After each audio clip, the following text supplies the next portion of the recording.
opt-in request. No apps, just text us. Opt in today. Text MC Info to 91896.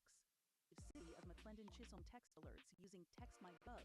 Sign up to join the city's text message notifications list to get the latest updates sent directly to your phone. Receive general notifications, such as elections announcements, city events information, power outages updates, and more. After the initial keyword is sent, you will receive a confirmation message asking you to reply yes. To verify the opt-in request, no apps, just text us. Opt in today. Text MC Info to 91896. Receive City of McLendon-Chisholm text alerts using TextMyGov. Sign up to join the city's text message notifications list to get the latest updates sent directly to your phone. Receive general notifications, such as elections announcements, city events information, power outages updates, and more. After the initial keyword is sent, you will receive a confirmation message asking you to reply yes. To verify the opt-in request, no apps, just text us. Opt in today. Text MC Info to 91896. Receive City of McLendon-Chisholm text alerts using TextMyGov. Sign up to join the city's text message notifications list to get the latest updates sent directly to your phone. Receive general notifications, such as elections announcements, city events information, power outages updates, and more.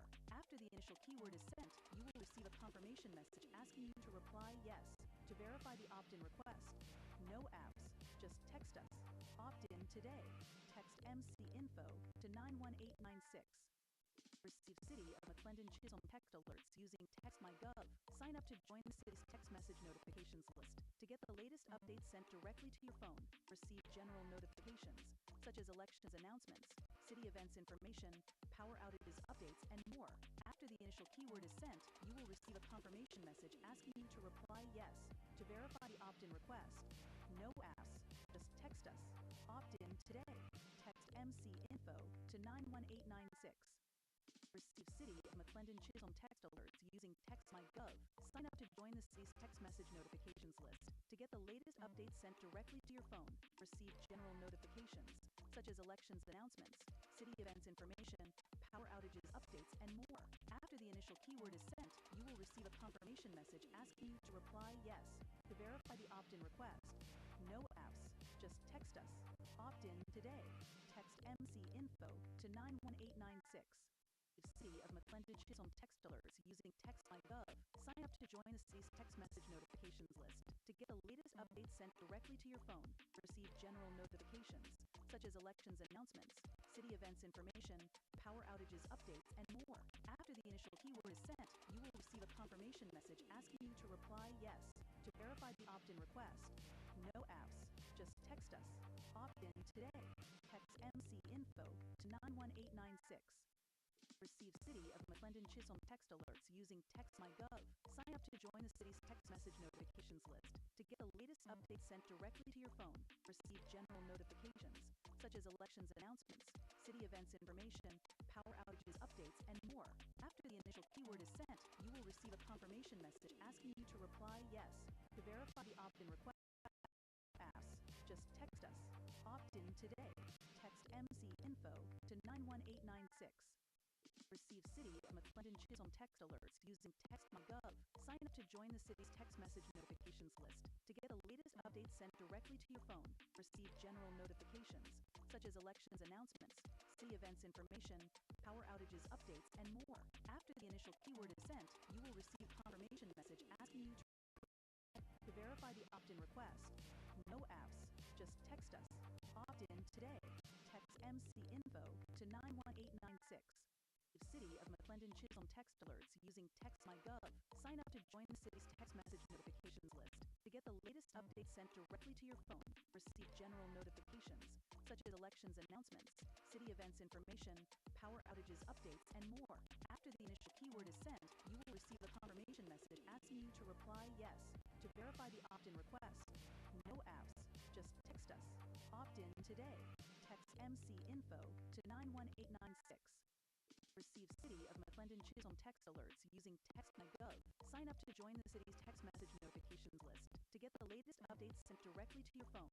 Receive general notifications, such as elections announcements, city events information, power outages updates, and more. After the initial keyword is sent, you will receive a confirmation message asking you to reply yes. To verify the opt-in request, no apps, just text us. Opt in today. Text MC Info to 91896. City of McLendon-Chisholm text alerts using TextMyGov. Sign up to join the city's text message notifications list to get the latest updates sent directly to your phone. Receive general notifications, such as elections announcements, city events information, power outages updates, and more. After the initial keyword is sent, you will receive a confirmation message asking you to reply yes. To verify the opt-in request, no apps, just text us. Opt in today. Text MC Info to 91896. Receive City of McLendon-Chisholm text alerts using TextMyGov. Sign up to join the city's text message notifications list to get the latest updates sent directly to your phone. Receive general notifications, such as elections announcements, city events information, power outages updates, and more. After the initial keyword is sent, you will receive a confirmation message asking you to reply yes. To verify the opt-in request, no apps, just text us. Opt in today. Text MC Info to 91896. Receive City of McLendon-Chisholm text alerts using TextMyGov. Sign up to join the city's text message notifications list to get the latest updates sent directly to your phone. Receive general notifications, such as elections announcements, city events information, power outages updates, and more. After the initial keyword is sent, you will receive a confirmation message asking you to reply yes.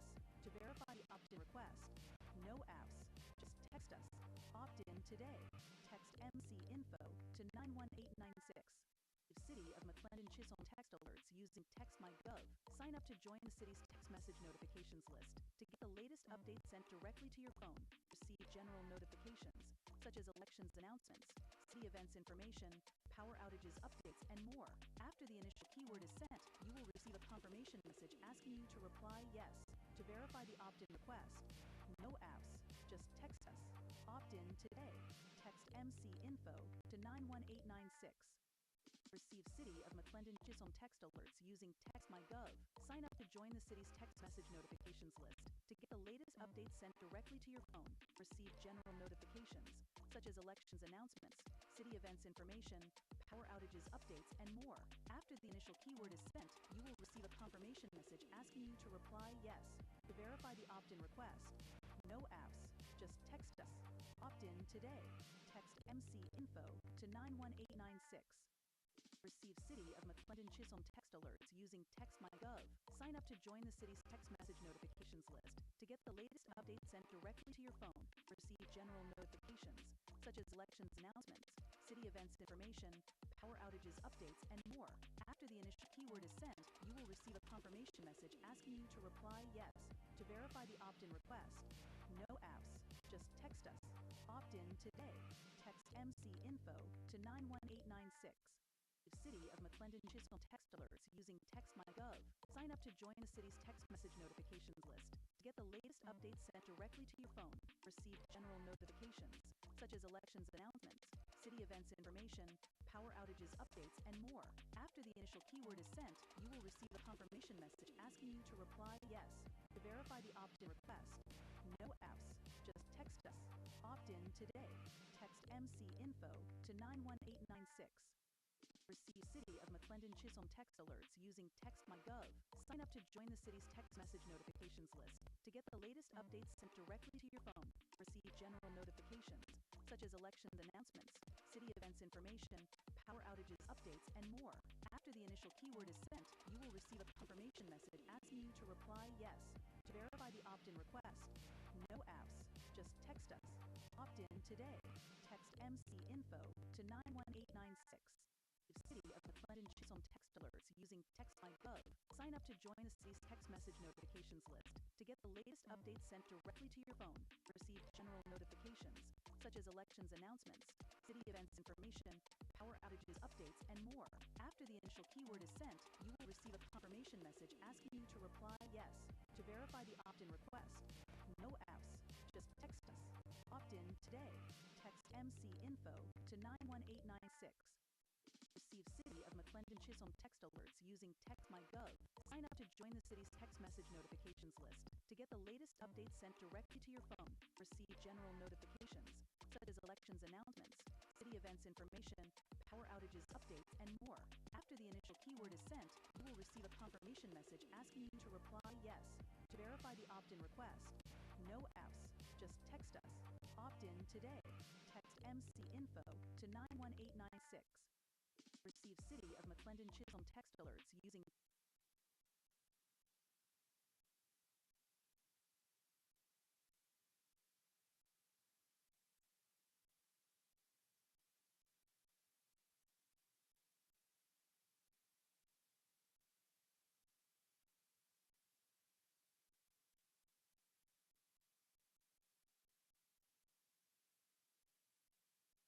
Besides spelling Sherry's name wrong.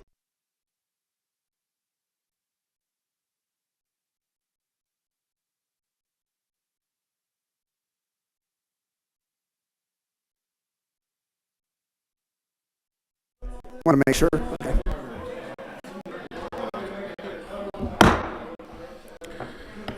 Good evening. It is 6:30, and we will call the special meeting, council meeting, in conjunction with the commission, Home Rule Charter Commission. So the council has called our meeting to order at 6:30. Good evening. We are now going to call the Home Rule Charter Commission to order at 6:30. We will go to prayers and pledges. Judge Russo, will you lead us in our prayer? Dear Heavenly Father, we thank you as we create this Constitution for city that you grant us providence, knowledge, and wisdom. Father, that we do your will and we make sure that we lead the city in the right direction and are thoughtful in our decisions. In your name we pray. Amen. Amen. Councilmember Brewer, you lead us in our pledges, sir? To the flag of the United States.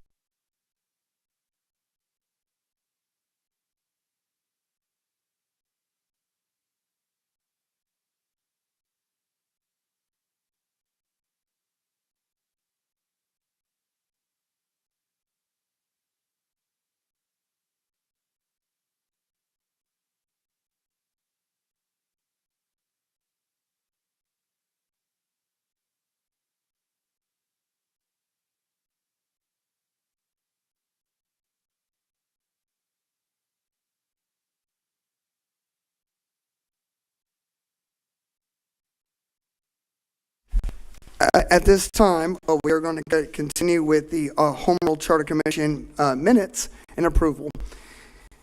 I want to remind everyone today, commissioners, as we have a joint session, the rules of decorum are in place. I ask that everyone maintain the same respect, and if you're out of line, I will first give you a warning, and if not, we will ask you to leave. So with that, decorum will be in play today, and I ask you to give the utmost respect to the city council members today. With that being said, first 4.1, commission minutes for 11/20/2024. Has everyone had a chance to review?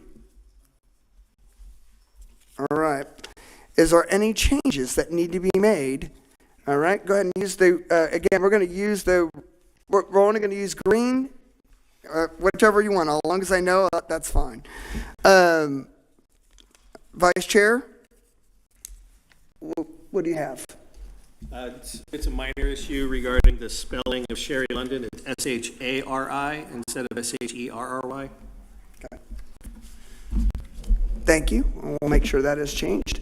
Any other changes? All right. So with that, do I have a motion to approve?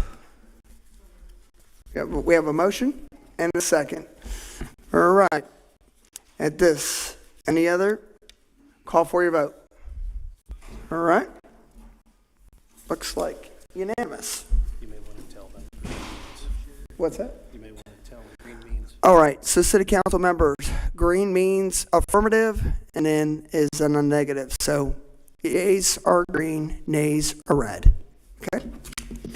With that, we go to commission meeting minutes for 11/26. Go ahead and hand that down to Roberta. All right. Yes, Ms. Hildreth. Okay.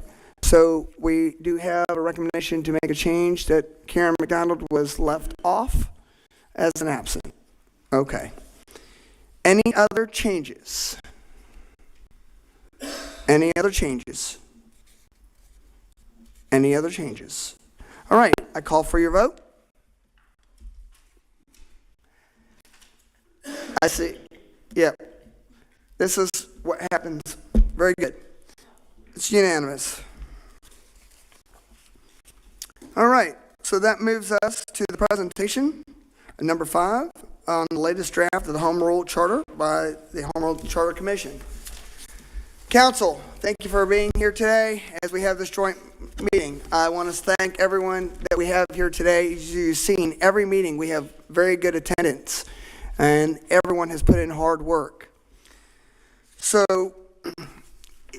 you know who you pick, so I don't think I have to give it because you all made the decision to put these fine people on the commission. So, as we move into the City of McLendon Charter, I'll give you a little bit of background. On August 13th, the council did pass a resolution establishing a Home Rule Commission. The commission was charged with drafting a proposed city charter to be submitted to the voters with an election date of May 3rd, 2025. You, as council, appointed on August 13th, 2024. We immediately got prepared, and we had a first meeting, and it was very well attended. As every meeting, as we started from August 15th, and then we held bi-monthly meetings and through to November 26th, a total of 9 meetings to this date. Every meeting was given an opportunity for the public to give their input. The first 4 were actually at the beginning of the meeting because we wanted to have that input as we made our decisions. Our last final meeting, just in case, we wanted a little bit more input to be brought for any consideration so the council knew what we had to look at. So we held that last one as we voted at the end to make sure that we gave every opportunity to the public. A completed draft of the version was given to you and submitted on December 19th, 2025 to make sure that additional public input in anticipation of a public joint meeting with you today. How did we come to the creation of this document? Commission used several resources. We tracked many different cities, such as the city of Heath, Fate, Rockwall, Sunnyvale, Royce City, Wolfworth, Crum, Amarillo, and finally, there was a charter election in Liberty Hill, and it almost identically mirrored what our work did. And it was very unique to see the comparisons. We did also use the Blodgett's Home Rule Charter Book. We sought 3 times for city attorney input and review. We also offered citizen suggestions, and we allowed the site, and we did broadcast all our meetings for the public to see as well and review at their leisure. So we felt that in transparency, we have exceeded the level of what can be done. We try to be a model of a charter commission. And I ask you, if you were to see any other reviewing, if you had that ability to see those meetings, and in any other city that had those meetings, I think you'll find that we led in those standards. Individual commissioners were challenged at each meeting to make sure they researched. We did 3 topics at every meeting to make sure they were given time, made sure they had their homework assignments, and they were given the proper, and if there's any questions, they could have contacted our liaison, and thank you, Jerry Brewer, for being our liaison. But we had teamwork. We made sure that the communication did not violate Open Meetings Act, and everyone was required to take the Open Meetings Act research or class certification. Yes. The charter has 15 sections and is 43 pages. Mostly draws from Heath. Heath was the backbone, the way to make our process, because we did go by standards a lot faster. And I think the secret of the sauce was what we built a backbone, a spine, if you so would call it, from Heath. It was the simplest of the charters that we had to view. And then we drew everything else that was challenged in all the other charters and go, what was the same? So we used that as the basis of building a common spine for this Constitution. And then we added in a preamble. And then we drew from Royce City. Sunnyvale had a high influence, as well as Wolfworth and Liberty Hill. So here are now the highlights through chapter 1 in and so this is step by step. Chapter 1, incorporation. We used the basic incorporation language. We used what basically every single charter, there's nothing that we really strayed from. It was basic language. We did include the extension or reduction boundaries. We did have a change on verbiage, but that was what we had allows for the annexation in conformance to state law. Some of the older charters didn't have that because when they were created, that state law provision was a little different. So we just stuck with the state law provisions. It allows for reduction of city territory by ordinance, and inhabitants of newly annexed territories shall have the rights and privileges of citizens. Chapter 2, form of government. This was a debate and we allowed discussion, but this was a center of not much contention. We thought this was going to be a high contention, and it became not one. And that was unanimously a council manager form of government was selected. The city manager will administrate the day-to-day affairs. Mayor and council have no regular administrative duties. Mayor and council set policies and approves the budget. The other thing I was saying in the forms of powers of the mayor and the council was we wanted to define those clearly because, as you will see, we counted the mayor as a member of council.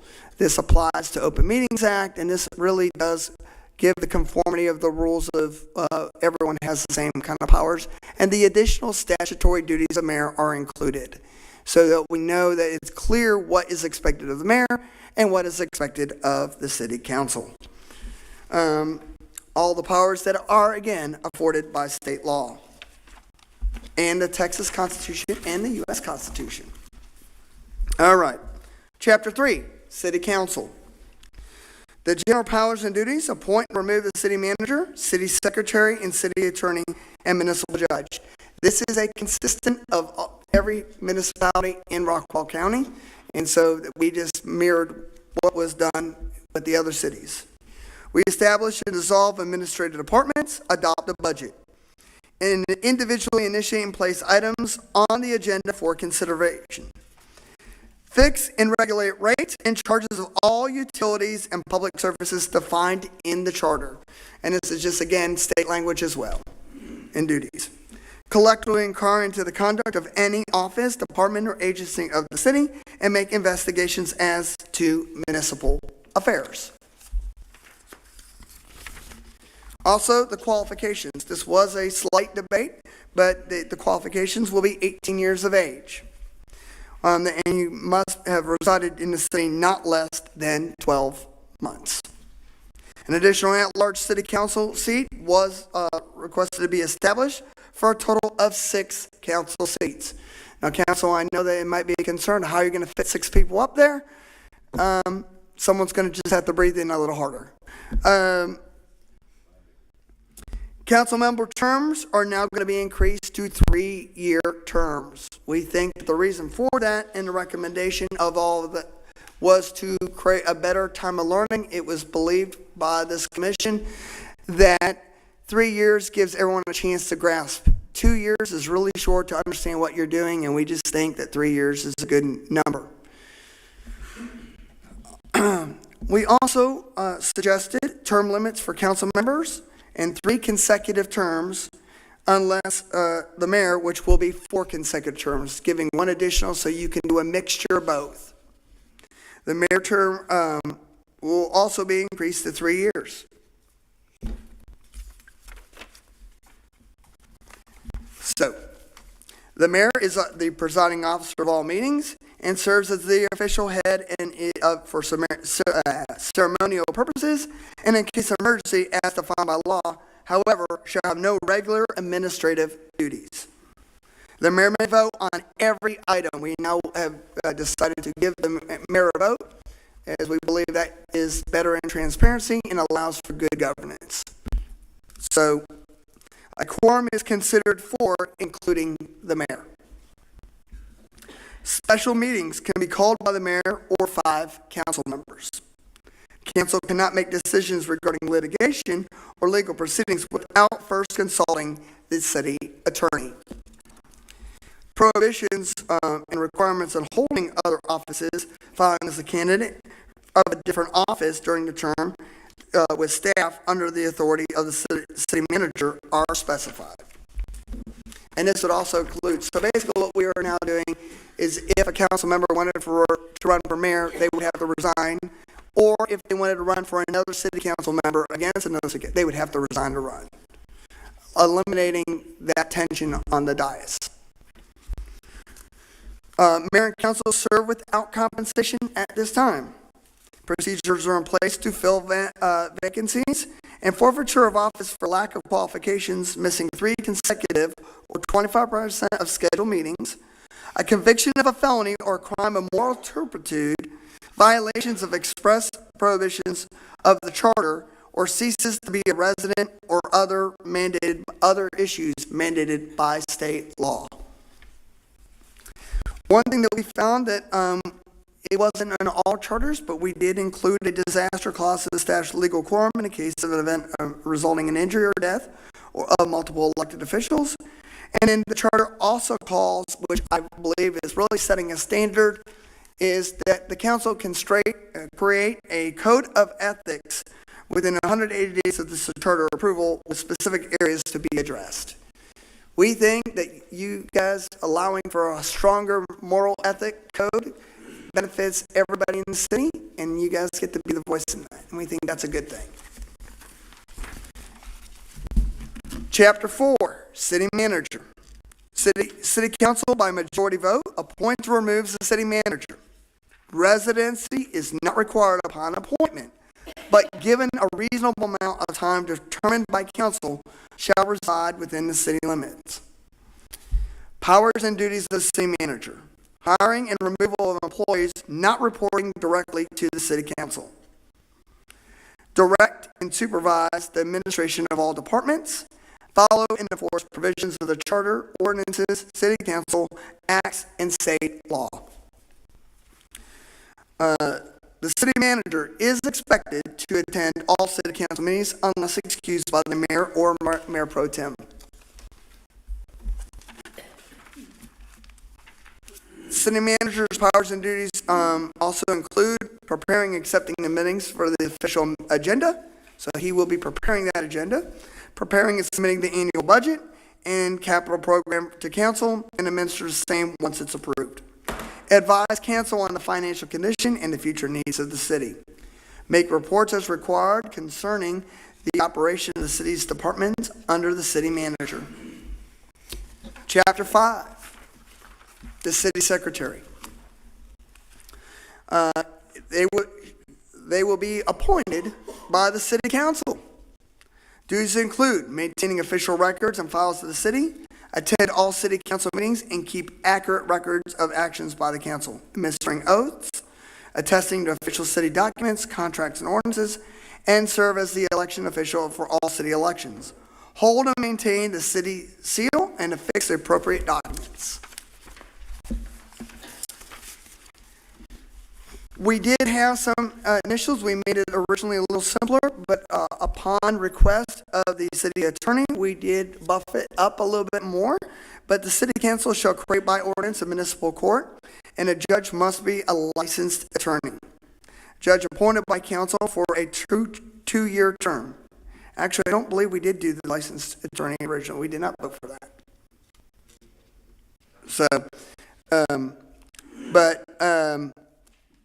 the judge will be appointed for a 2-year term, and the clerk of the court appointed by the city manager.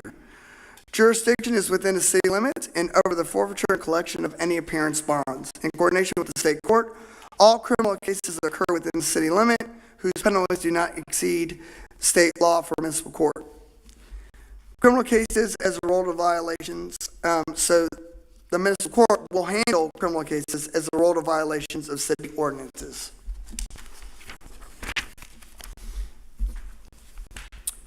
Chapter 7, City Attorney. They will be appointed by the City Council. Yes, the City Attorney must be a licensed attorney. They must represent the city in all legal proceedings and meetings.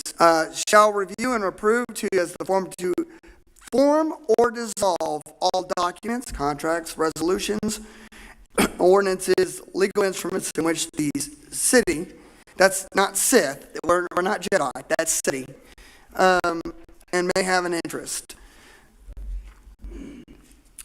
There was a discussion on this matter about adding in the word was form enough or dissolve, and so we did add in the word dissolve. I believe that was Commissioner Powers, right? It's me. No. Oh, sorry. That was Vice Chairman. So, City Council may also retain special counsel at any time deemed necessary.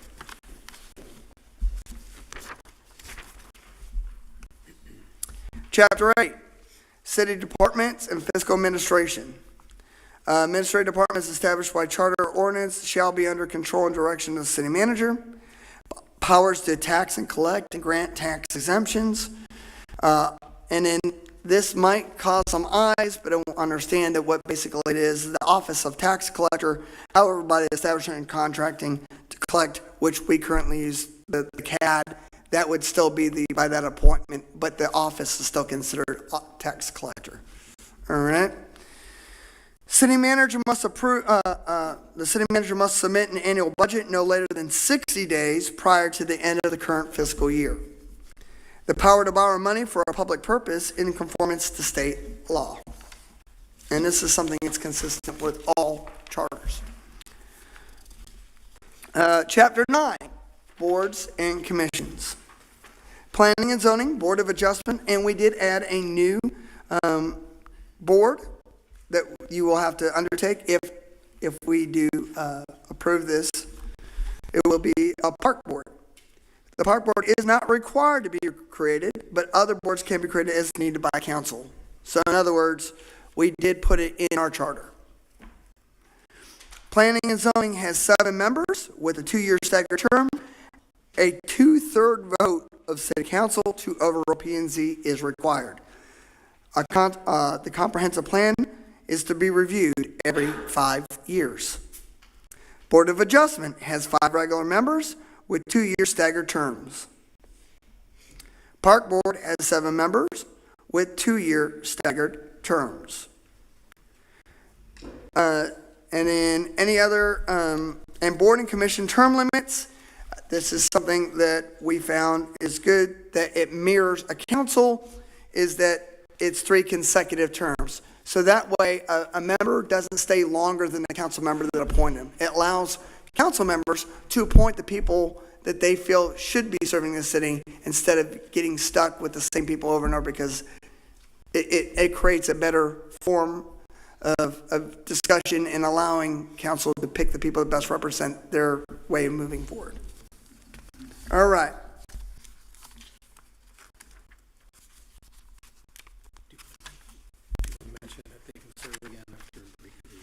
Oh, so Vice Chairman did bring to my attention that yes, one other thing is after a year break, they can serve again.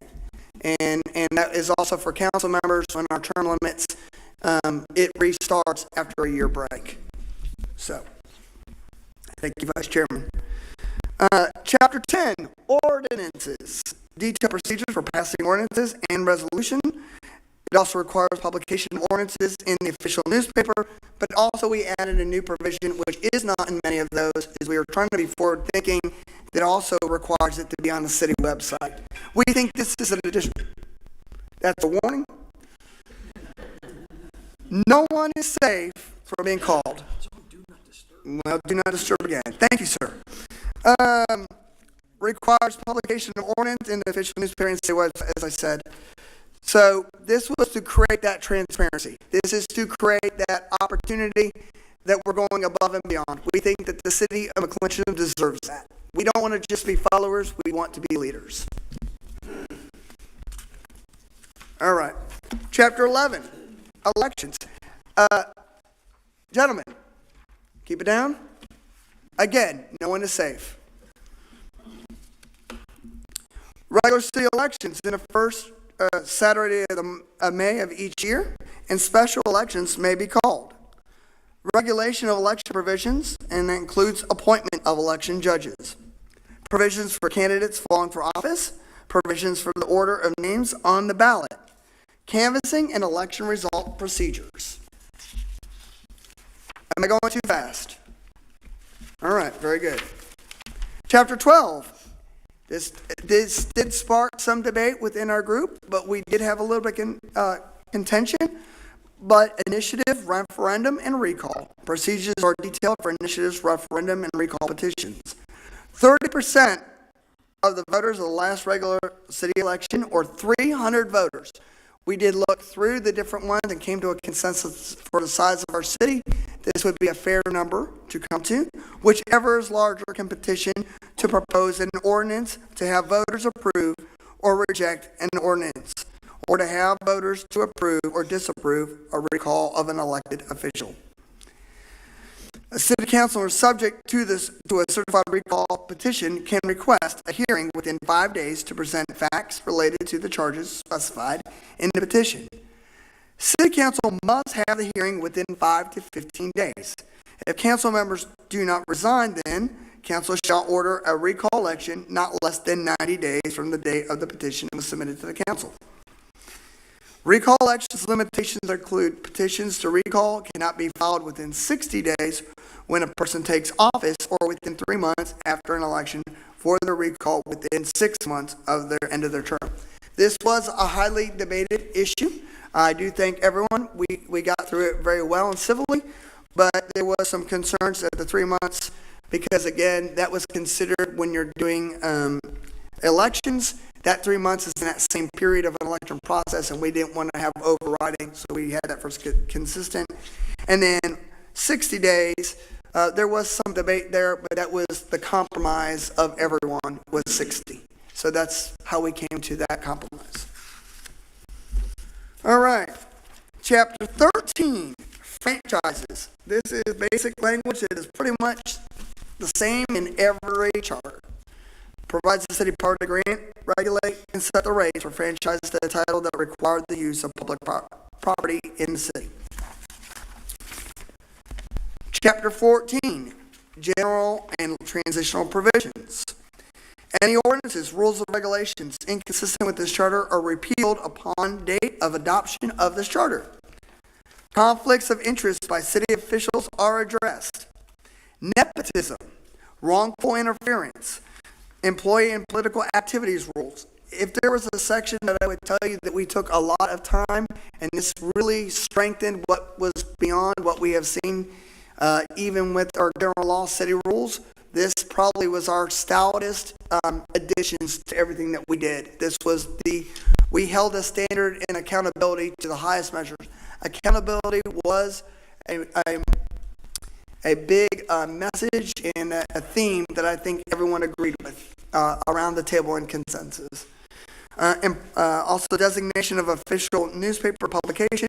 Again, I would say to you that also falls in accordance with state law.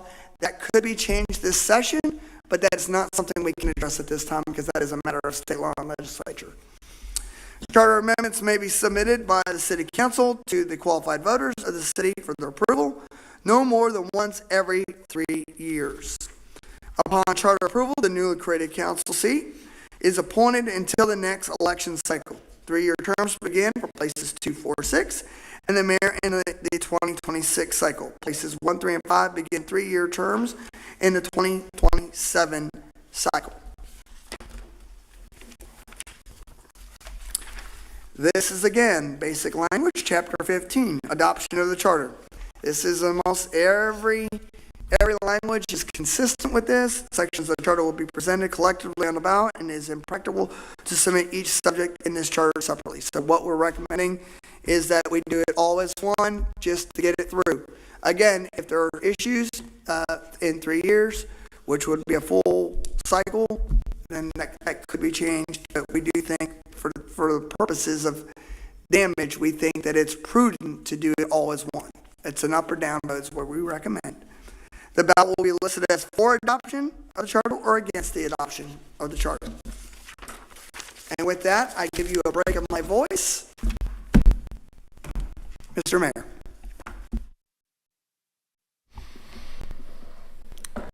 Thank you, sir. This time, it is 6:59. I will open public hearing.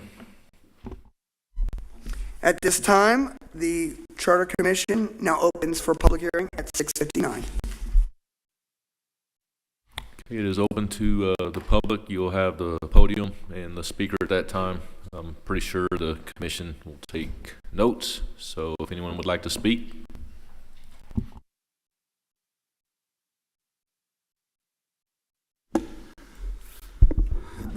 Good evening, Mayor, Council, Commission.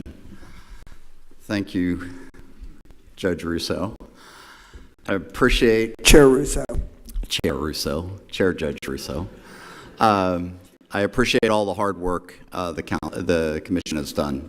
A lot of work, a lot of hours, a lot of toil. You've produced a very superior product, and I know the members of the citizens of the city appreciate it. And I appreciate also that you ensured that it was posted in December, allowing for ample time for anybody to review. And I know several members of this commission personally, and I know I've addressed the commission at meetings, so any citizen is welcome to come and provide their input, and I know you listened. Whether you agreed or not, you always listened, and I appreciate that. So with that, I just want to move on. There's one issue you've heard from me before, but it's important to me, and I can't get around it in my mind. That is 3.03, terms of office and elections, specifically the election sequence for City Council. As I understand it, the logic was election in 2 of the 3 years, basically to save some funds. An election in Rockwell County, after checking with Chris Lynch, the elections director, is $20,000. That's less than 1% of our total city budget. So I would offer that there's an opportunity to ensure full citizen involvement in the selection of their government every year, with the election of 2 council members each year. That would, in my mind, add a couple of benefits. One is it's going to create a leveling and stability within the council. The big swings, and I know Troy and Bev and some others in the audience that have been here longer than I have, and since I've been here, when there's large numbers of seats being elected, there tends to be large swings in our philosophical viewpoints of the council, which has often had detrimental effects on the progression of the city. So it's going to level it out, foster a more engaged, collaborative environment between all the members of council themselves and the mayor. And I know it was in your heart to do that on the financial side, but I think in this case, the financial side really is the benefits far outweigh the money because the amount is just not that significant. And for those of us that have been in the large business world, senior executives are used to a annual performance review anyway. This would just allow our citizens to have an annual performance review of City Council and make an expression of do they like what's happening or not. And I think that's important. So with that, I just respectfully ask that you reconsider that. But again, I just want to reiterate what I started with here. It was hard work, and after multiple reads through it, I can always find things to try to work with, but at the end of the day, I think it's a really superior document. And having reviewed a couple of charters from other cities, I think it far exceeds their standards. So thank you for your commitment and your dedication to the city. Thank you, Mr. Kibbitt. Is there any other citizens? Mr. Black?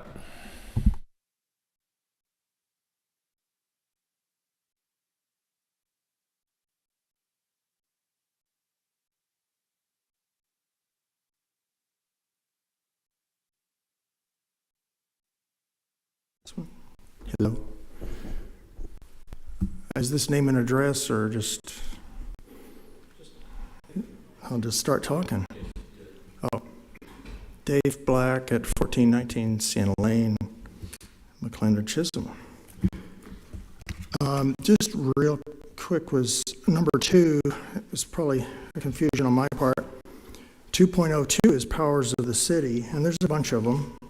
And in many cases, they all spell out city council's responsible or city manager, but a lot of them that are listed don't mention any particular position that's responsible for it. Maybe that's just means anybody, but I was a little unclear on that.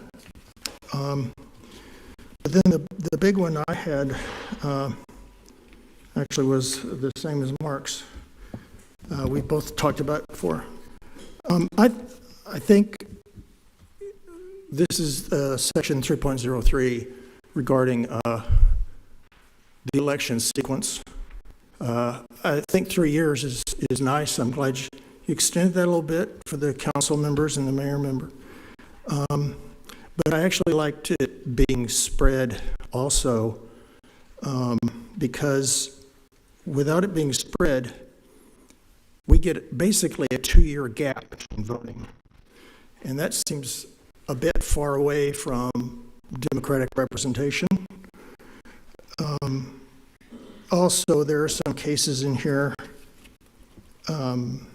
like say Mayor Pro Tem in 3.04, it says the Mayor Pro Tem is elected by the City Council at the first regular meeting after each election of council members.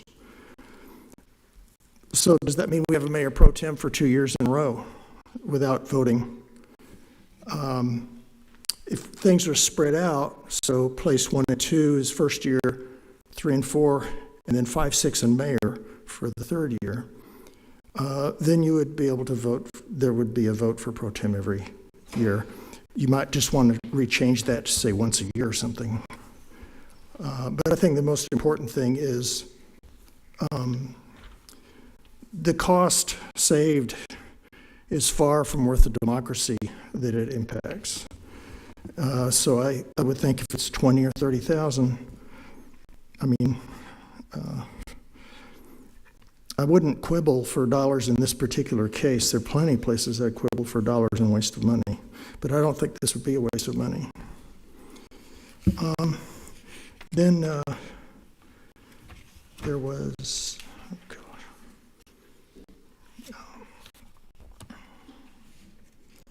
It had to do with election, the recall stuff and initiative stuff, which was nice. I thought it was pretty nice.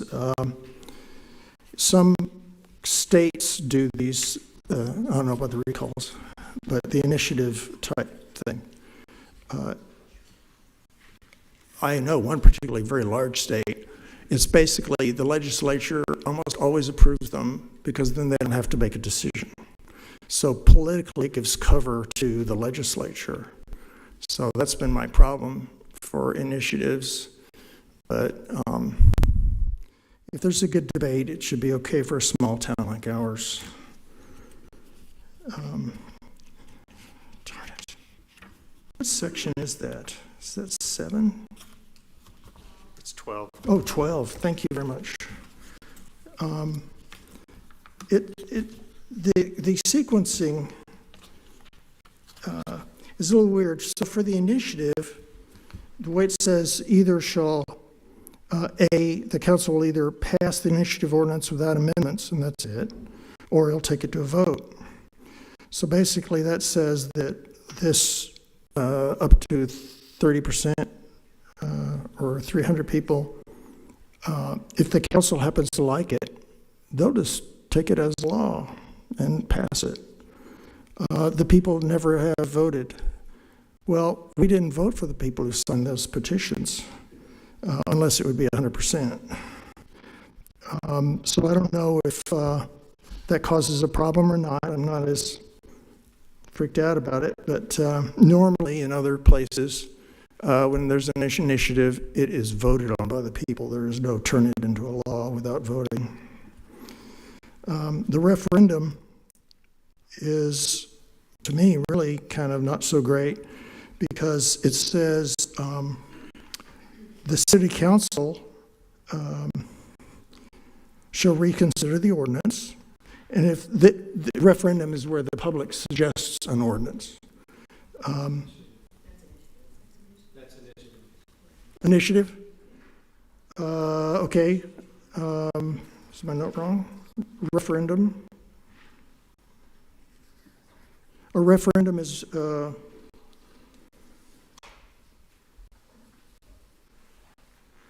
the city council receives an authorized, a valid referendum petition, the council shall reconsider the referred ordinance. So it's to pull away, I guess, an ordinance, a referendum. Is that right? So if the city council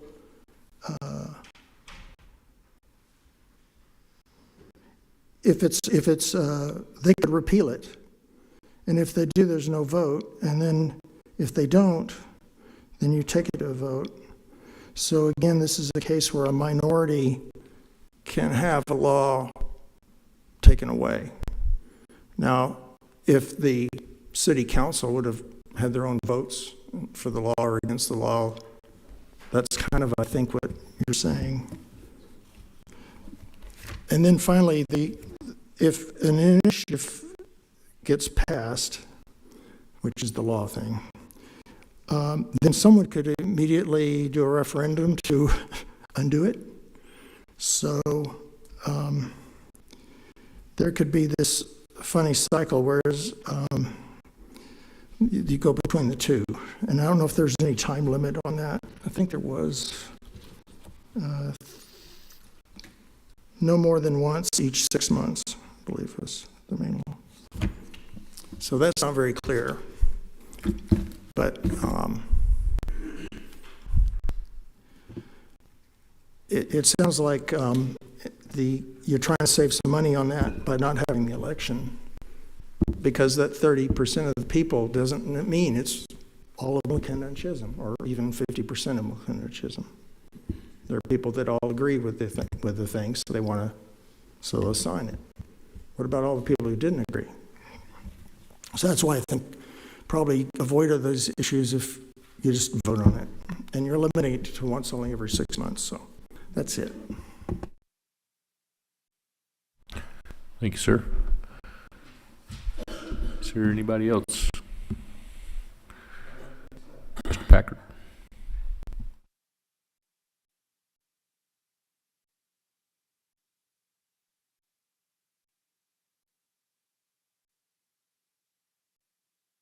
Country man, don't understand. Okay, Jerry Packer, 2311 Dow Road, Rockwall. Listening to all this, and I'm just a country businessman. I'm not sophisticated like you people are.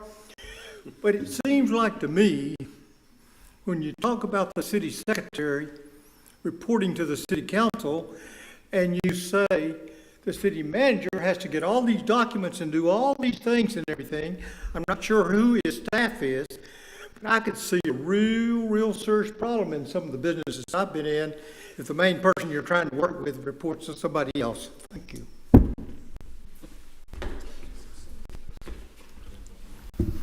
James Parnell, live over in Glen Acres. So I've got a few things that I've looked over this several times. One in section, start at the beginning, section 3.01. On your appointments, the city council can appoint. Under G, you have the authority to look at and investigate internal workings in the city. That's great. I think you might want to think about adding an ad hoc inspector general. Somebody that sits outside. If you've got an issue a complaint, Inspector General is going to be someone that investigates fraud and corruption and things like that within this. I don't know where you would address that unless you just can make that decision, go, we'll bring in the Texas Rangers or something like that. Y'all don't have that. You don't really, you're not guided exactly that I can find as to if you start to find some sort of corruption or anything, who's going to investigate that? It says y'all decide, council. I'm not sure that's the best avenue. You might want to think about an ad hoc inspector general that you could bring in, appoint, and you let them go, whatever. I know a lot of cities tend to do that. Section 3.03, on this is a big issue. And I think the judge made a statement, we want to lead, right? This city wants to lead. And by doing what you're setting up here by everybody at large, it's not a fair representation of the city at all. I'll give you an example. All 7 people could be from Sonoma Verde or Chisholm Crossing, just by the sheer numbers of people that live in that. Many of us that live on property and live in a little more rural area, we're not going to get to see that representation. So if you go to a district based on population, amended every 10 years on the census, then you have a fair representation based on population numbers. That is going to be that's so much fair. That's so much more equal, equitable that you see in cities. And if we go, well, Heath does it this way, and all these other small towns do it this way, because who cares? Y'all want to lead? You want to be something different? Maybe they'll follow us. I don't like the idea you could have a packed city council. Makes me nervous. And it shouldn't make y'all nervous. The other thing is, if I have a district council member, I can go to that district council member, mine. Otherwise, I'm going to have to hit every single one of y'all. Right? Because I've got one guy that we can elect or kick out, whatever, a little more control, and I'm not going to spend all my time spending my time running down 7 people. I got one person I can go to. I think most people agree when you start to look at it, it's based off population, so it's going to be fair. There could be 2 in Sonoma Verde or 2 in Chisholm. I don't know. You'll have to decide that. But when you start, and we're a rural area here, I've lived here over 25 years, and I've seen a lot of growth and change, and I think that is real important. I have a real heartburn with that, and I think other people will too. I don't think it's difficult to just go ahead and district it out. Have the 6 council seats. The mayor, of course, is at large, obviously. Still have the mayor at large. But I would like to have a council, one person that I can go to constantly. The idea, and I've heard this, I did a little research, well, maybe nobody in my district wants to run. Are you kidding me? That's not happening now. Maybe 25 years ago when I moved here, people were a little less interested. When I was on the city council, when we were in that little matchbox of a building, and no one would show up, back in those days, yes. Now, not today. This is a big city, and it's growing big and fast.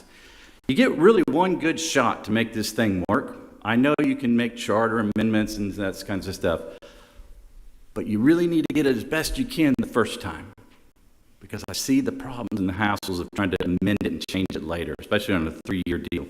Anyway, I'm not going to fight that one, but I can't stress this one enough. I just can't, because that would it makes it fair. Everybody's get a fair shake if we are boundaried by population for a district rather than everybody at large. I'm afraid that they'll all be from one location. They won't represent me. They won't represent Jerry over there. People that we got a little property and we live a little more in the country, and the more and more of these subdivisions that are coming in, building in, the compaction there. Hey, Bob, why don't you run? We'll get all of our friends together and we'll all run together and we can all sit up here. That's what makes me nervous. That ain't fair. It's not right. So that is my one big one. Got a few others, but that one's a huge one, and I think you'll see that it works. One person represents that area. You don't have to beat up 6 people. That's on that. On Section 306, I don't know what moral turpitude is. Your city attorney can't give me, I've never asked him, but there's nothing defined in the penal code about what is moral turpitude. I don't know if you really need that clause. I guess it's just in there because every council has it, but moral turpitude is a objective type deal of what is and what isn't. I guess it's okay to leave in there, but it doesn't really mean too much. On the felony conviction, I would recommend that you say a final felony conviction. Because if you don't say final, you could actually be arrested for a felony and convicted, and then I'm going to appeal it. Well, would this automatically kick me off and I win my appeal and I'm adjudicated free and clear? I think if you use the word final felony conviction, then that means that person has exhausted all their means through appellates, whether or not they do it or not. I'm not advocating for felons, but I'm just saying, I just look at some of this stuff. The quorum part in 3.07, why would we have it where the mayor can call a special session? 5 of the council people can call a special session, but yet it only requires 4 to have a quorum in a regular meeting. I would ask that go to 4 council members or the mayor, call for a special meeting. If 4 can run a meeting, why can't 4 people call for a special meeting? I'm looking at it from 30,000 feet and trying to hit some of these things like the boards and commissions. It doesn't expressly say in there, but if I sit on the P&Z, can I sit on the park board? I interpret that if you don't exclude it, that means I can sit on every one of these boards. So I just throw that out if you want to think about that. To say you can't serve on more than one board, you might want to do that. Otherwise, I can sit on every one of these boards. Nothing prohibits me from doing so. And I don't really, but if it's something that may have been missed or something like that, then you might want to think about that. On the elections, I know we do the elections in May, and City Attorney, can you tell me if that is mandatory by state law? Because I can't find it, because I recommend we move elections to November. Is it state law?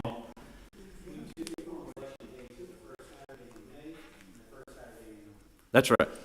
So we could do it in November. It could be in November. So you don't have to. The reason I'm looking at it is the cost saving things. Why we have to have presidential. You have to have elections in November, right?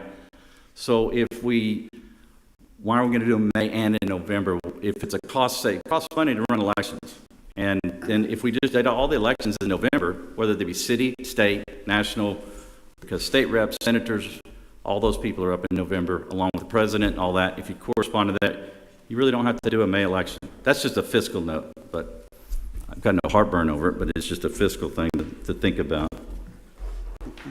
In section 12, if I create a petition, I have 30 days to gather signatures, and the city secretary says, you're insufficient. According to this, I've got it written that, 12 days or 10 days, the city secretary reports that said you're insufficient in your signatures. I asked for an amendment to this. Am I granted, the way I read it, I'm granted another 30 days to complete this. Is that correct?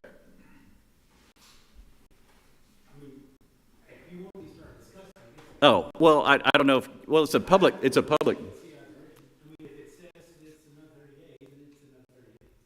Oh, I didn't know. I didn't know if you, I didn't know if you read this or not. Oh, okay. Yeah. Sorry. Sorry. Okay, well, that is something to consider as to whether if I start the petition and then I submit it and then he or she excludes certain names because I've got over the limit, but then they say, oh, wait, these aren't registered, this isn't sufficient for a petition, then the way I read it, the city attorney, secretary has 10 days to report back to me, and then I can ask for a supplemental petition that extends it another 30 days. So we need to make sure that's correct. Because then if it's not that way, then I would ask that 30 change to 60. Because you're going to need more. That is a narrow window to do petitions and stuff to try to get these numbers of here. And you have 30% in there, or 300, whichever is greater currently. Currently right now, I believe what 300 would be the number, but then as this town grows, it could grow where 30% is a large number. I haven't really seen 30%. But if other small towns do it that way, okay. But I'd be curious of that. That's it. That's enough. Thank you, sir. Mr. Mayor, I just want to remind everyone, neither the commission nor the council will respond at this time. We will address it during the meetings. I just want to make sure if you don't hear us talking or responding directly, it's not that we don't hear you and we don't want to talk. but this is a public hearing, and we want to hear your input uninterrupted. We will discuss things in another section. Thank you, Chair. Is there anybody else after Mr. Parnell? Mr. Goodwin. Don Goodwin, Sienna Court. I think this is one of the last meetings, so it's really the last opportunity to address all of you guys. I just want to kind of give a big thanks to all of you. I watched quite a few. I attended one. I was able to voice some concerns about finance. Very impressed. But the public involvement was amazing. You guys, the streaming was excellent, and even for city council, it's excellent. When I came down here, I was listened to, I was acknowledged. We had a good discussion. Michael, you gave me a lot of input. So really awesome as far as how you guys integrated the public. I thought that was great.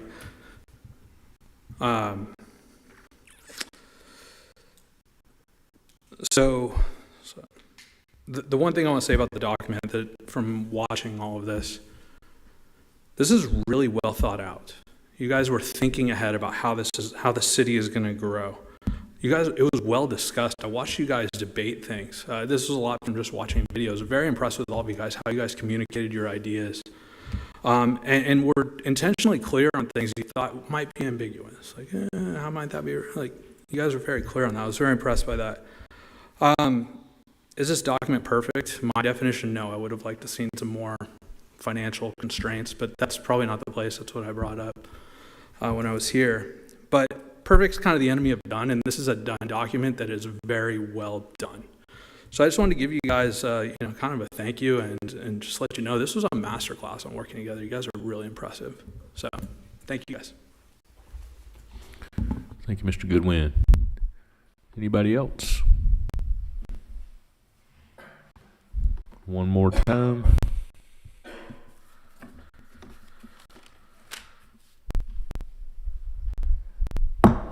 It is 7:26, and the city council side will close the public hearing. At 7:26, the Charter Commission will close public hearing.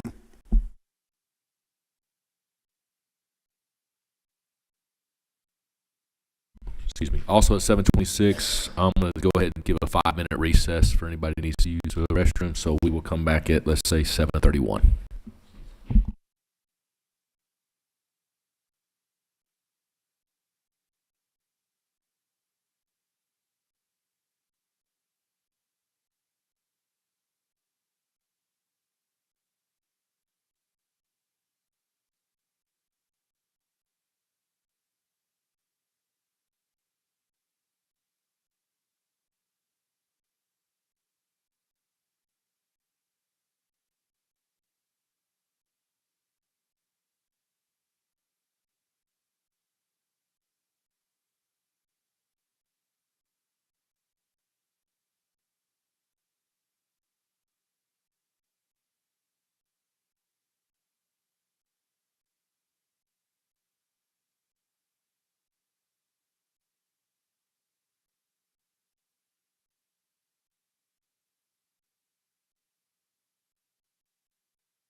It is 7:33, gave everyone an extra 2 minutes. 7:33, I gave everyone an extra 2 minutes. So council's going to call the meeting back to order from recess. Chair. All right, it's order we come back out of recess for the City Charter Commission. Also, Mr. Mayor, at this time I would like to send a heartfelt apology to not acknowledging our fine city attorney, Hala, and all his efforts and how great he is. And I just want to say I apologize greatly.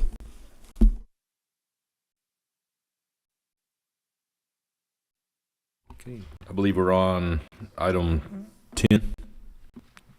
Back to you, or this will be where the City Council and Home Rule Charter Commission makes comment suggestions with discussion on proposed Home Rule Charter.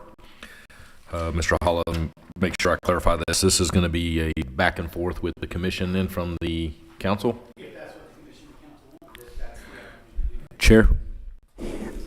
I would, with one condition, that respect and of all members be upheld to them. No yelling, screaming, or shouting upon. We all just have a normal discussion. Absolutely.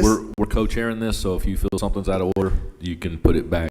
Very good. We'll start with Councilmember Easter on this end to address the Commission.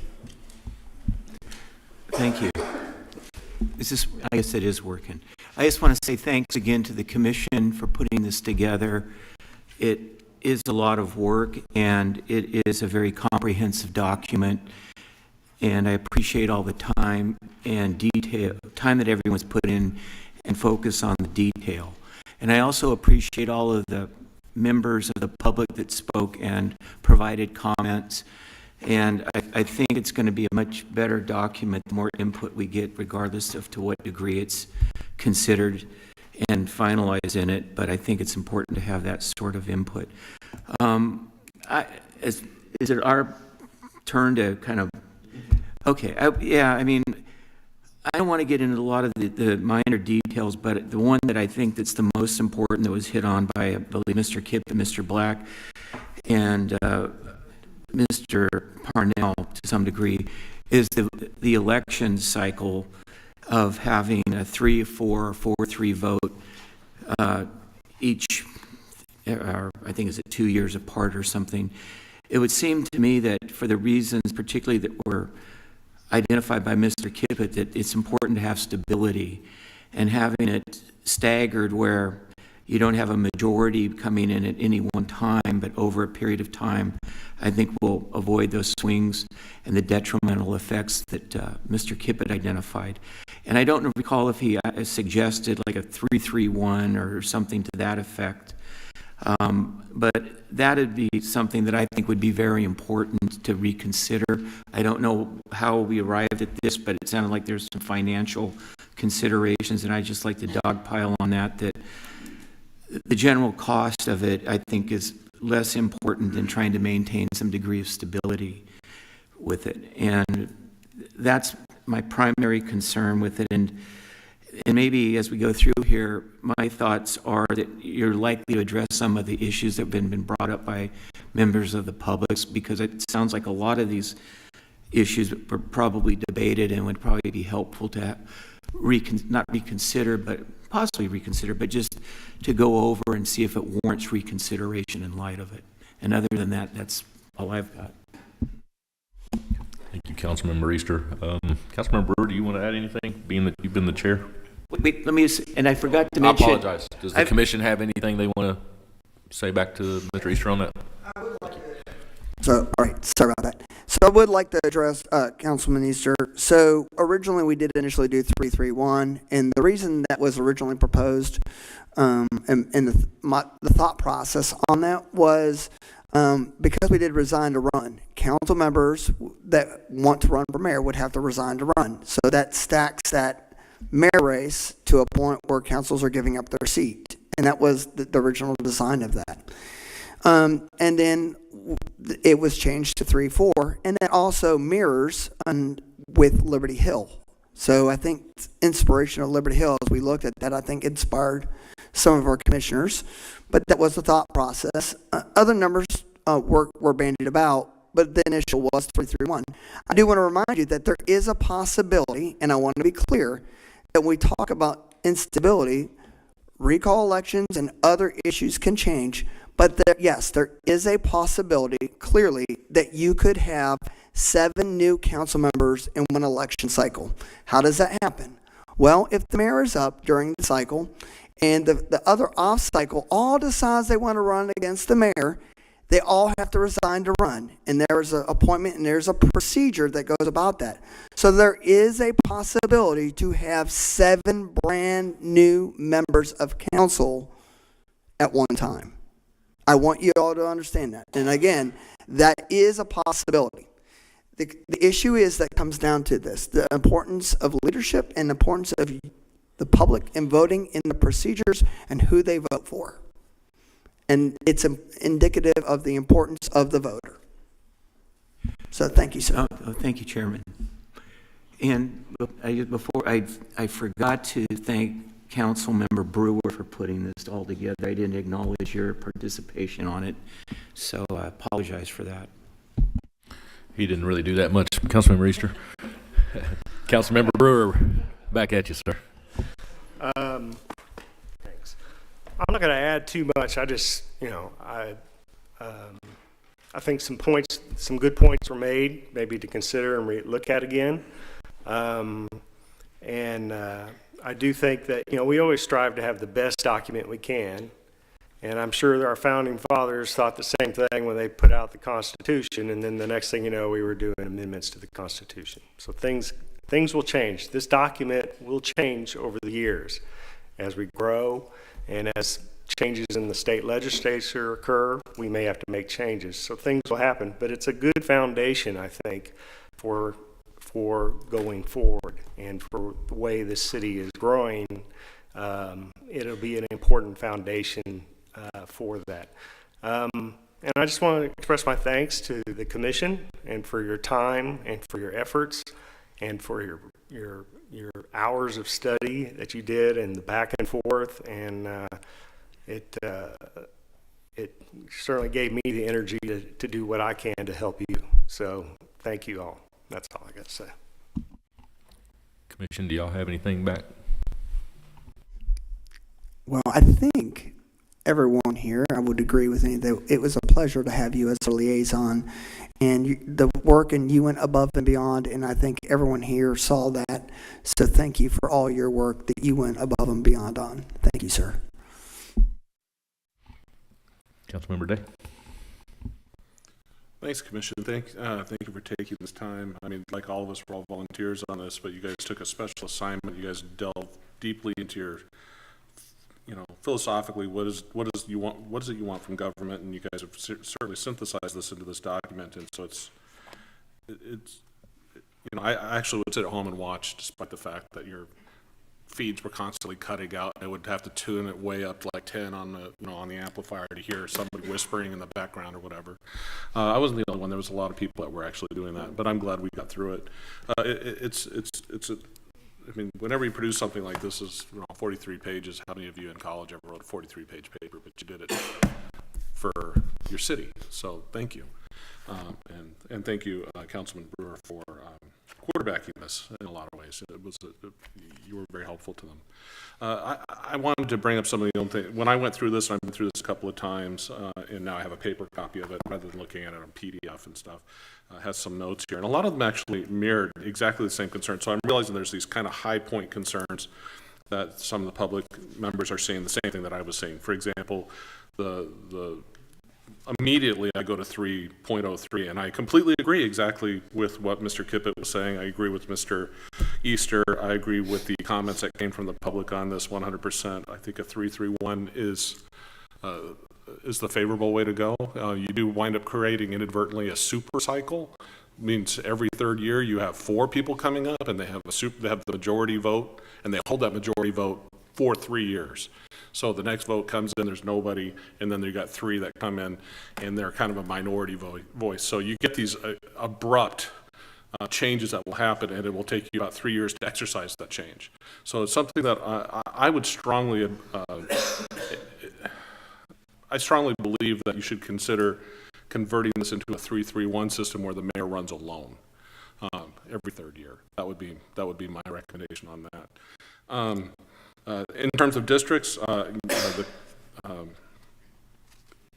Mark Russo knows very well that he and I have actually talked on the phone about districts a couple of times because I believed the same thing, which was, do you guys go to a district system? What are you guys thinking? What is it you guys pondering? You guys want to go at large, or do you want to blend it?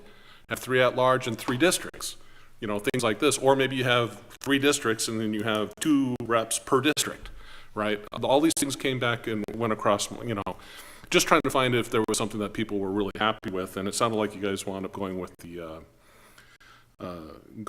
at-large. And I just wanted to know if you guys brought that up at all, and what your thoughts were, just so we can have it on record. Yes, so we did, I think there was a discussion, and again, it's brought up, and I'm looking at what, and again, any commission member wants to chime in, they are very much welcome to, but I think we did bring that up. Ms. Hildreth. Good. We did bring that up because I'm one of the few that live in a neighborhood that is not well represented by the council. So that was something that was brought up. However, there was a pretty lengthy discussion about the number of people willing to run in an election, and sometimes that's uniquely, there's a lot of people that won't run, and I think Mr. Parnell said, his rebuttal was that there would always be somebody to run. The consideration is there may be somebody to run, but will there be somebody to run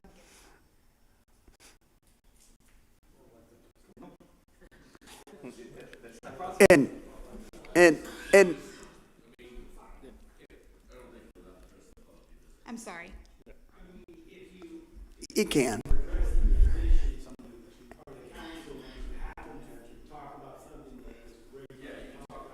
Okay. I apologize. No, I think that was the consideration whenever we were voting. As a general rule, there's not a whole lot of people willing to run in our small little districts.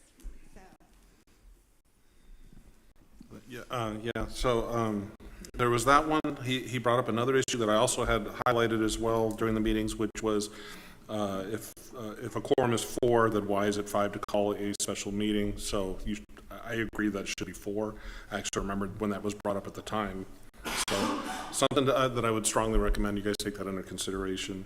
The November election is kind of an interesting idea. It didn't even cross my mind, and I have that noted. That's actually something that I would also recommend you guys take a look and see how that works out. I saw actually when he was making the public comments that you were kind of nodding your head. You almost seem to have an opinion you wanted to drop out. I do. Okay. Councilman, thank you. So the issue where I would give you that concern is I understand the point of the election, but I want to remind you that the way the rules of your budget and the way your budget cycles, the May budget cycle is when you start to form. So what happens is when you have the election in May, you take office in June, and around July, and some start very early in July or June 15th, around that period, councils start to have their budget meetings, all right? And you're trying to set that budget.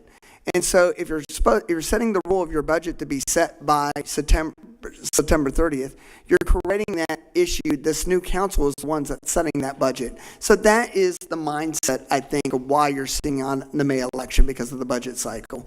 I understand you could say, well, it doesn't happen way with county elections and all that. But I'm just saying, I think that is the mindset in general, why you see that in general. Yes, you're right. There are some cities that have gone to November elections. And that could be a possibility.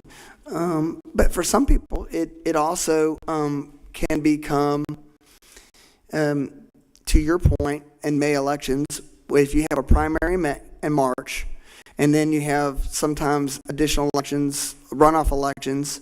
That's why they changed the runoff election to May, because they were finding that you would have a March election, a runoff election in April, and so there was voter apathy in May. It was like they were getting too much. So I understand the point that you're bringing up, but that is an issue. And again, commissioners, does anyone else want to bring something up? Ms. Stevens. Is this on? The one thing that concerned me about putting the city election on the November ballot is the November ballot is already packed with decisions and things that we really have to think about and consider. Do we really want our city representation to be buried at the bottom of that ballot, which is probably where it would be, and maybe not get the attention that we would want for our city election? So keeping it in May makes a little more sense to me on that point. Plus, Conrad, you can correct me if I'm wrong, a November election does not cost the city any money. It does? The national election does? Okay. I stand corrected. Because the administrator is the city secretary, so there is still a cost. And the other point to that I would add is, she is correct. If you were to look at our, and I would just kindly ask you to review election results, and you'll notice the down ballot as it decreases. That could be a possibility. But I also, again, would say that it is the job of every elected official to make sure the turnout is there. That is the duty of that elected, that candidate. They should be pushing for education on that ballot. So the intent should move it up, but again, that could be an impact on that. I also want to point out that Ms. Wright, you had your, is there anything you wanted to bring up? I want to make sure that she is recognized on an issue. Hey, it goes back to a minute about the districts. And I wanted to share, I think that was one reason we really debated how often this charter would come up to be reviewed, really taking into account the unknown projected potential growth trajectory of this city. And I agree that at this moment, we have a hard time finding candidates to come forth regardless of what the opportunities are. And we are hopeful, much like Mr. Parnell referenced, as we grow, there will be a lot more passion, a lot more energy, a lot more excitement for that, I think, with everything that our city is doing. But at this moment, we felt keeping it at large as it is currently gave us the best opportunity to get the most qualified candidate from a broad perspective versus trying to find the best of who might apply and be interested. So I just wanted to put that out there. The charter's up for review in 3 years. We get to come back, we get to assess what are the needs now, and we can always make those revisions. Is there anyone else at this moment? Mr. London, Vice Chair. Also, the city attorney had something. I don't know if you want to let him go first or the vice. Go ahead. Go ahead.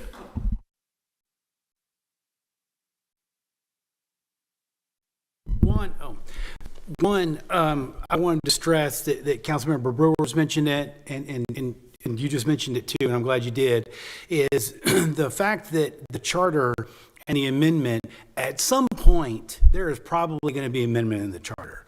There is, and the commission and we discuss this a lot, so I want y'all to know that they understand that this document today, 15 years, is probably going to change some. Here's the thing, and it should. That doesn't mean the commission did anything incorrectly, inadequate, ill-prepared, or whatever. There's just simply some things that happen that there's no way you can prepare for them. So as you just said, well stated by the way, is what you do is you've got a procedure in place for how we're going to address something that we don't know what it is, but we know it's going to come up. I want to stress to the council, that's one thing, and the public too, that is absolutely one thing that the commission, in my opinion, did an excellent job on lots of stuff, but that specifically was something well thought out and well vetted by this commission. The second thing is, so I've been batting around because it's a home rule charter, we kind of do what we want, but I kind of still take a model from how we're doing things right now in the general law city. So under 2238, we talk about a quorum. So a quorum for a regular meeting is 3, but a quorum is for a special meeting is 4. So the statute says either the mayor by himself or 3 council members. Now that's the thing.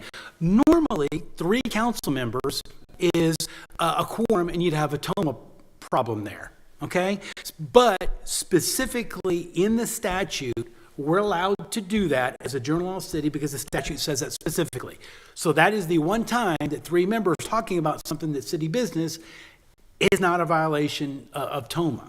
So here we've got more than a quorum calling for, and on one hand I can understand the mindset on that, but I figure if you've got 3 of the 7, roughly 43.3%, something that Texas can't even shoot from the 3-point line.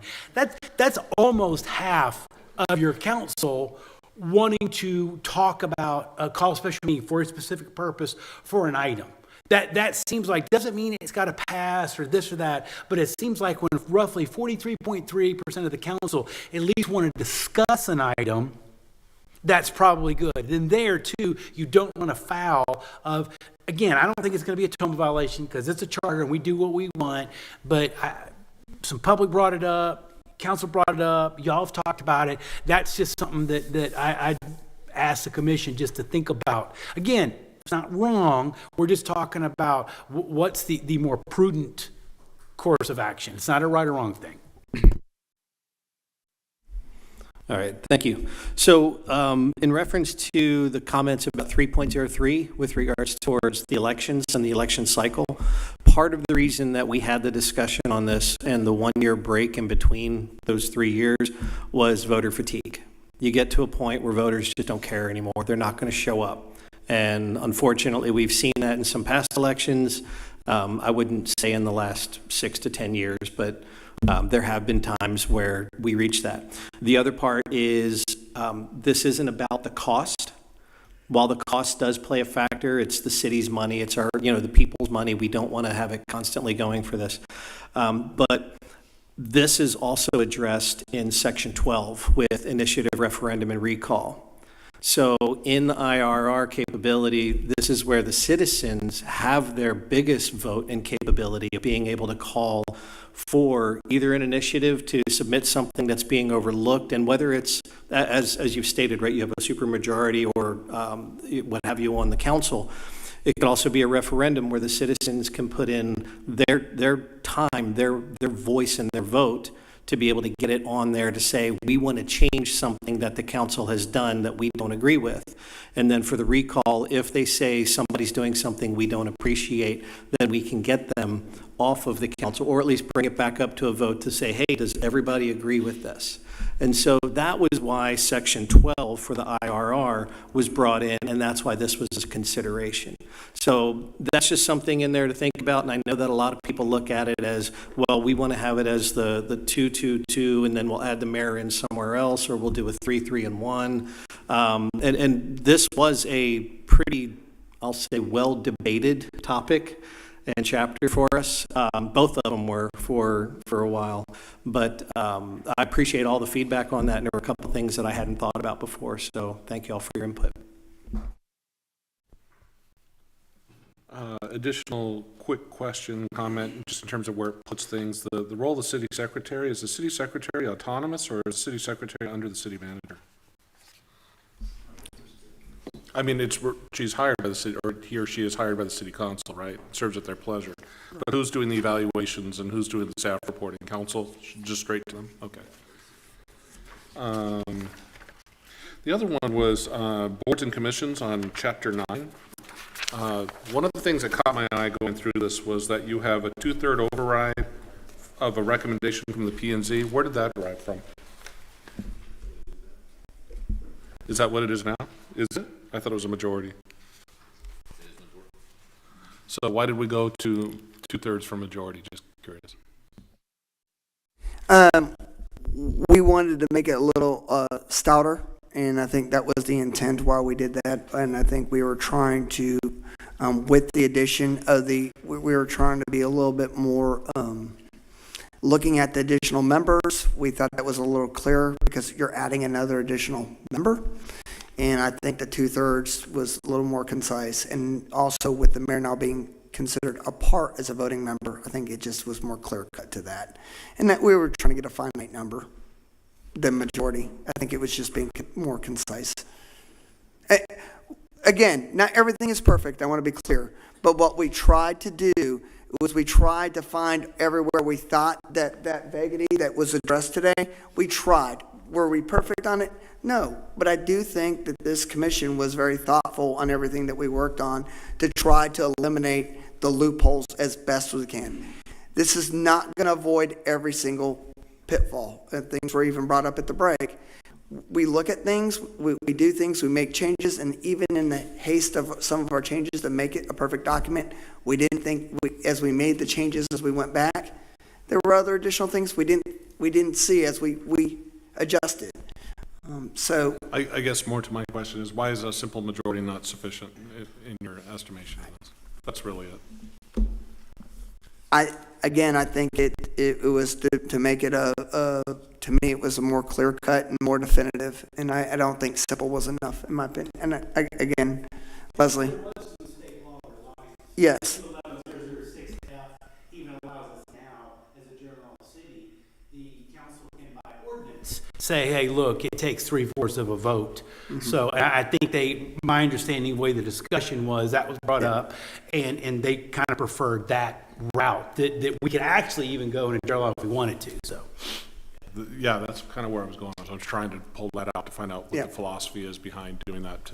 I mean, the reason why, it's no secret that I was born and raised in Southern California, and what happens there frequently is you have elected officials that have unelected bureaucrats underneath them or commissions underneath them that are not elected, and they say, well, our hands are tied because these unelected people made decisions and we just have to ratify them. And so you don't want to necessarily take that choice for the city council who is directly voted on by the people, to be able to go and correct an error down lower without creating a threshold that makes it difficult for them to do so. That's the reason why I was bringing it up. Okay.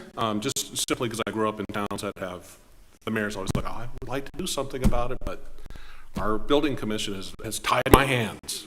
Well, it's convenient that that's set up that way, that they do that. So anyway, I just wanted to bring that up because I didn't want to fall into that same trap. That's what Conrad says about the council, so we get it. So, but you know where I'm coming from, right? Yes, absolutely. And I want to bring up that point, and I do thank you for bringing up that point.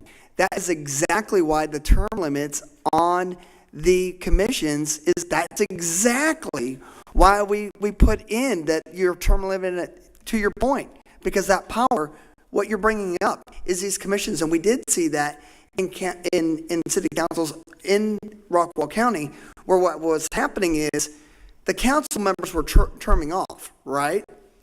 But the commissions were the same people, and they were overruling the council members, and that was creating these fiefdoms. That's why you're seeing that logic of term limits and allowing new and that changeover. That's why I brought it up in the beginning of the meeting. But yes, I think that's what we were trying to think that through, and that was one of the provisions to your point of that. So so it doesn't become those fiefdoms and that blame it on me. It becomes the imperative of that council member to appoint the right people to those positions. I see. So you're seeking to rectify the very problem, but by alternative means. I see what you're saying. Okay. I see what you're saying. That's why I bring that up. Yeah. It's a question of what we call moral hazard in the business, right? So I just wanted to make sure that we got that out.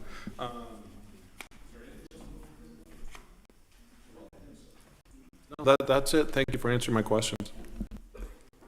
Thank you, Councilman Day, and it's a pleasure to work with you as well, sir. Mayor Pro Tem Tucker.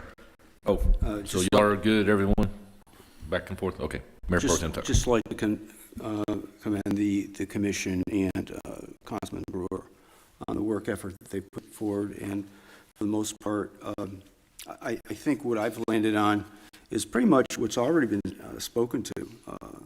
A leveling out of the elections, and there's been a lot of pros and cons on this, and so even I'm haven't made a final decision on how I stand on this, but for the most part, I'd like to see a leveling out. But to Mr. London's point, there is some point of exhaustion, I suppose, with elections, and I've seen that as well, and so perhaps that 2-2-3 or 2-2-1, however, it's protracted out, or 3-4. There's a lot of permutations on this thing. But that being said, I understand the pros and cons on that. As far as at-large versus districts. I'm not really convinced too much of that at this point in time. We're such a small town that I think that at-large is probably a more welcomed approach to elections in general. I think we're all capable here on this dais of recognizing that we represent all the folks, not necessarily that I come from Chisholm Crossing, that I have maybe a partiality or a bias towards those folks there. I don't see it as such. I see that people, whether they're in Sonoma Verde, Chisholm Crossing, wherever, that I represent all those folks. So at this point in time, unless it's a very large city, and I think even in Rockwall, if I'm not mistaken, they're at large. Am I correct on that, Mr. Russo? They're at large, and that's a 45,000, 50,000 population up there. Yes. I just want to say, just to tag on, since you brought it up, I'm just so glad the commission did it this way. I have represented so many cities with districts. Personally, I hate it. I think it's a terrible way to do business. If I'm in District 2, I don't really care that much about District 3 or 4 or 6 or whatever. I care about District 2 because that's the people who elect me. Now, over here, I got to talk to Conrad because he's a District 3 rep, so I got to get something from him, so Conrad and I have to make a deal. Now, that's just politics. People will tell you, and they're perfectly honest people. They will just say, that's politics. That's how you do it. Not saying right or wrong. I'm just saying I'm glad that we don't have to do that, because I've been in cities, 40, 45, 50,000 people, what Ms. Wright brought up, there's almost nobody that runs in a couple of those districts. So the same people get elected by the same people over and over and over every 3 years, and it's stagnant. They don't really do it. Things don't change. There's no new ideas. There's no new anything. Well, when you keep it at large, as kind of as you mentioned, now it's not Soma, McLendon-Crossing, Chisholm Crossing. You're answerable to everybody.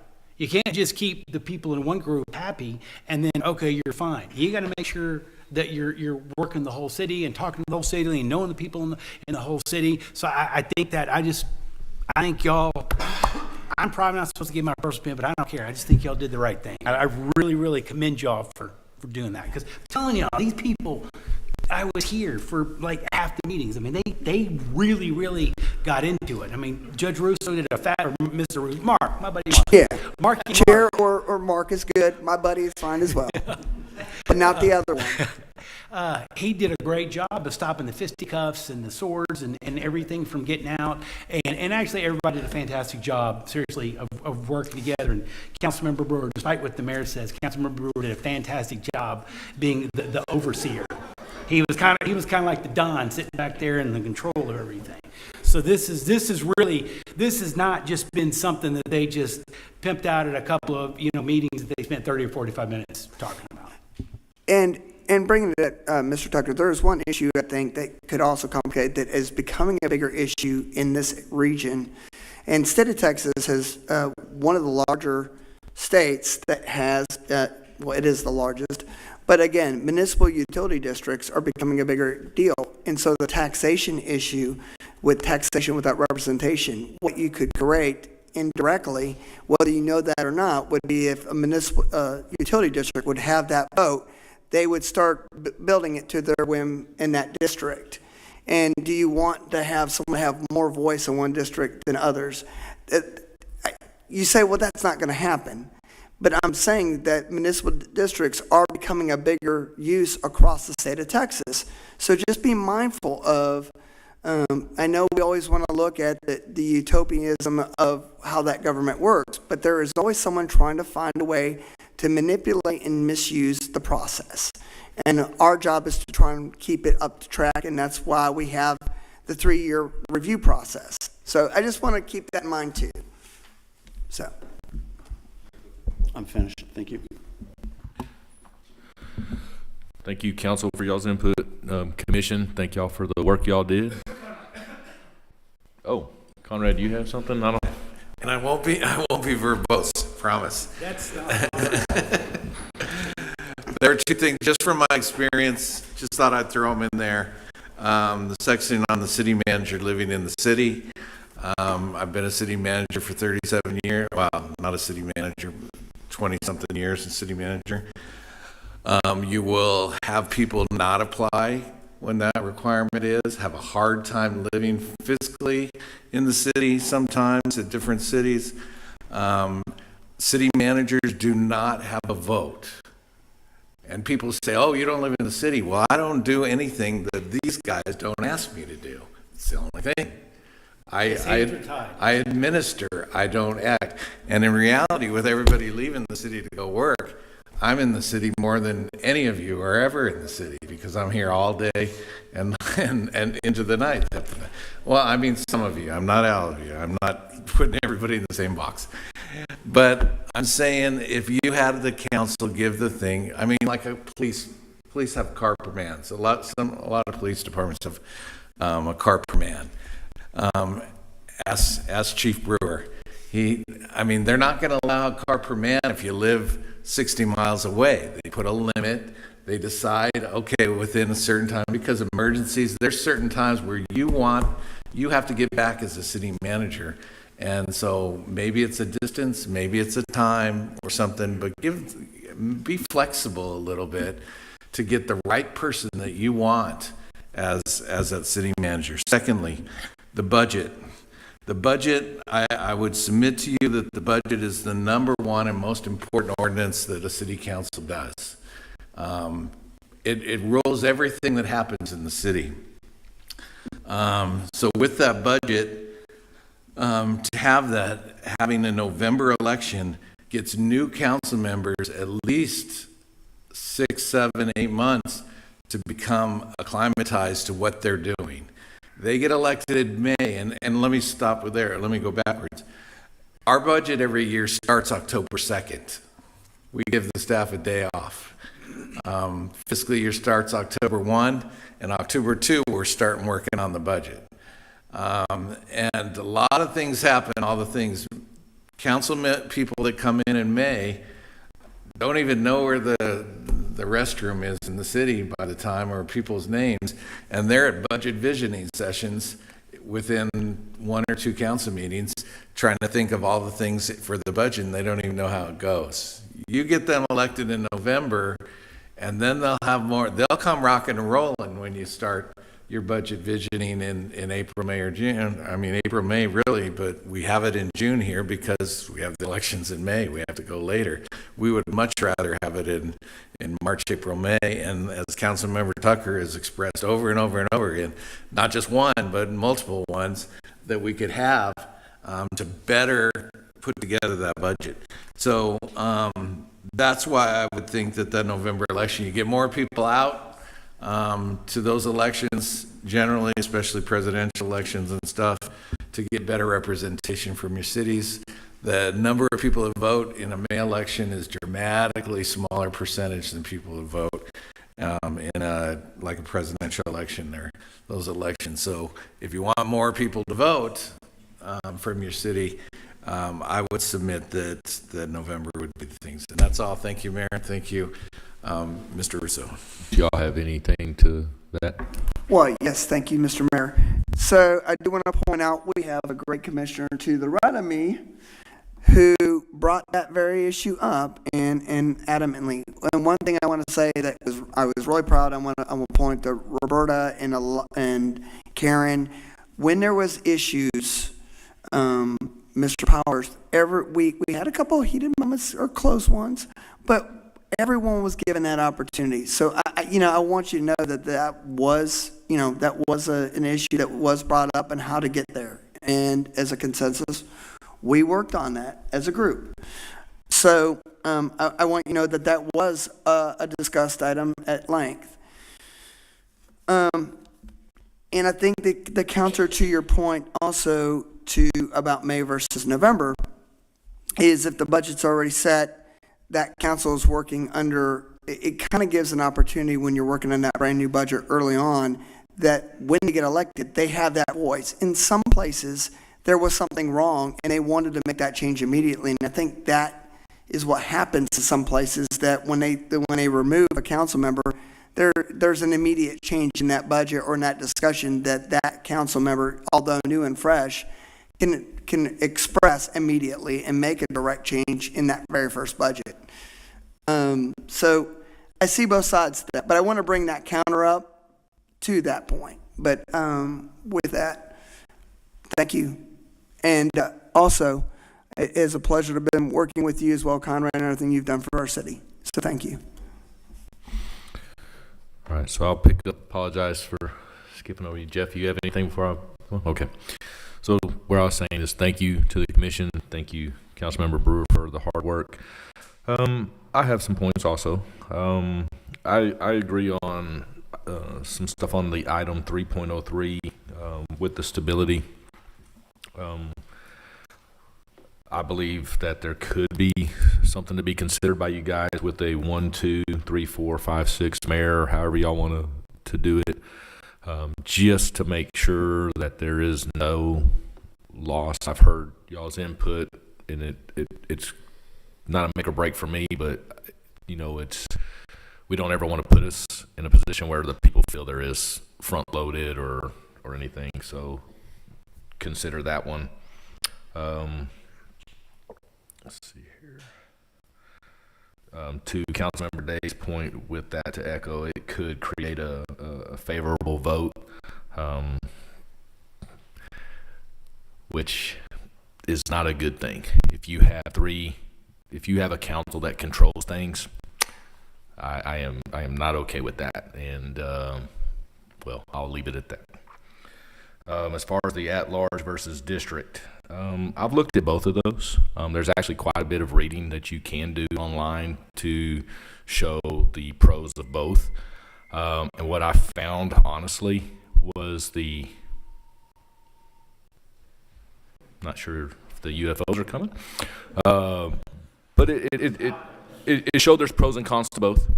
I think where we're at in our city, I would agree that at-large is the best way to go.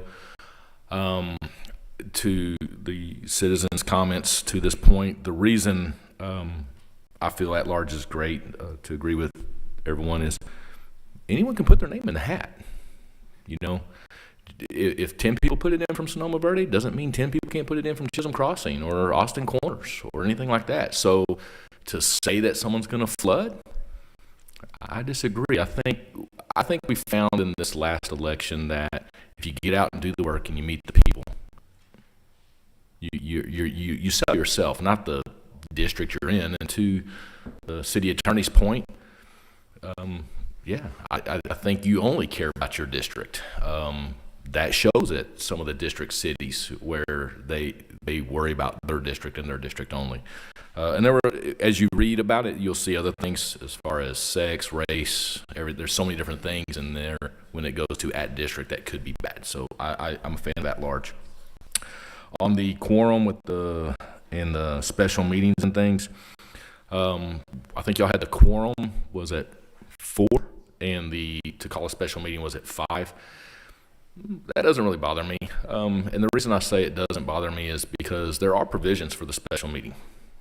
There's reasons a special meeting should be called. We shouldn't just be calling a special meeting because we just want to throw something on there so we can discuss, and then we just start adding stuff because we have a special meeting.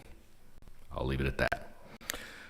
P&Z, on some of these boards, I think we should, I think on the 2/3 vote y'all had, I think it's very important that when P&Z or Board of Adjustments makes a recommendation, there's a reason we should follow those recommendations, right? I found that early on as a council member when I voted against a recommendation from P&Z. I probably had about 30 emails the next morning. Thank goodness the Mayor Short at the time asked for a reconsideration, changed my vote. I'll get to you in 1 second. Sure. Okay. I think I covered district at large. Budget. To go with what Conrad said on the budget side, where's the May versus November? So while we were discussing that, I texted some other elected officials throughout the areas, and every local election for the most part is in May. Back to Commissioner Stevens is you start saturating, and you might get lost in the local elections. So I believe that it should stay May, and I think that still gives enough. There's that UFO again. I believe it still gives enough time for the new council to come in and get the budget in order. So I'm good with the May elections. And that's all I got for my input. Mr. Mayor, I wanted to bring up, as we also talk about special meetings, I want to briefly tell you about a personal story that happened many moons ago when I was on council, and it happened, and I think that's where I was adamant about 5, or why I believed in it. When you have a council that has in issues where it requires a supermajority, what happened one time is there was a decision that was made, and they knew that 2 council members were not going to be in town. So the 4 that decided wanted to hold a special meeting to purposely gerrymander the vote so they didn't have that. And that's really where I came why I wanted 5, because I saw the opportunity. If they knew an individual was out of town, they would sneak in a special meeting because they knew that person was out of town. And I really think that set a bad experience for me, and I think that's why it made it harder, and it made it harder for them to get that special meeting to gerrymander that vote. And I think that's from my experience. So I just wanted to bring that to your attention. I agree, and to echo that, I actually have had numerous conversations with the city attorney. There actually should never actually be a need for a special meeting. Honestly, you have scheduled meetings, and that's when you should be doing the meetings. Special meetings are typically, normally called when there's a legal matter that needs to be discussed, which we found. But typically, scheduled meetings is where we should be doing city business. Special meetings, to the point of the city attorney amount of conversations, really should not be called. And the other part, when you talk about engagement, I think sometimes you can misuse public trust. If you start having meetings that people aren't used to, and they don't know that, and they're expecting to go on Tuesday, and you keep changing that date, that consistency, it creates a little disenfranchisement with your citizens. And again, I think that yes, you should be able to call special meetings, but it should be used sparingly. If you can't do it in the context of your normal meetings, are you being transparent to your people in all matters? Now, if it's an emergency, I get it, storms, major instances of road repair, I get that kind of issue, but there are some people in some cities that misuse the intent of special meetings, and I think that's what we're trying to avoid. Thank you. That's all I have. Does anyone have anything else, whether it be from the council or commission or staff? Commissioners, at this time, is there anything you would like to discuss? And I want to make sure again that everyone has that time. And I am going to repeat 3 times because I don't want to rush someone through. And sometimes I want to make sure that everyone has their say on this commission. Ms. Stibbins. On section 9.01 under the Planning and Zoning Commission, I think we might have overlooked something. We put them with 7 regular members and no alternates. And I think we probably need to add in at least 2 alternates for them, just because life gets in the way. Board of Adjustments have 5 members and 3 alternates, so we should do a minimum, I would say no less than 2, possibly 3 alternates for planning and zoning. That's something we should look at adding back in here. I think we can address that in the next agenda. I think at this point, what I would like at this moment is addressing with council. So, commissioners, you do have that as we discuss the changes. We can do that in the next agenda item. So is there anything else in discussion with the city council? Is there any, Roberta? Oh, you raised your hand. Okay. Is there anyone else that wants to bring something up with the city council? Is there anything else you want to bring up? Okay. Thank you, Mayor. All right. Well, then that will take us to item 12. So back to you, Chair. Okay. At this time, we will discuss and consider any changes to the proposed Home Rule Charter Commission. I'm sorry, number 11. 11, I apologize. My apologies, 11. So number 11, discuss and consider any changes to the proposed Home Rule Charter Commission and Home Rule Charter Commission. All right, commissioners, as you have in front, and City Council, I do want to remind you, so the green is yay, the red is nay, and if you do want to speak, because I apparently didn't cut enough out this time, because I'm reusing, we were short on yellow, so please use the green ones to talk. All right, Ms. Wright. I wanted to point out on page 11 of 43, chapter 3, item I, typo. Modify is there twice. All right. So I think on this consideration, City Attorney, we don't need to vote on that as a typo, so we can just make that change as clerically amended. Is that correct? Mr. Halla? On typos and corrections, we do not need to make a motion, just note it and correct it as. So I is a shortened version of J.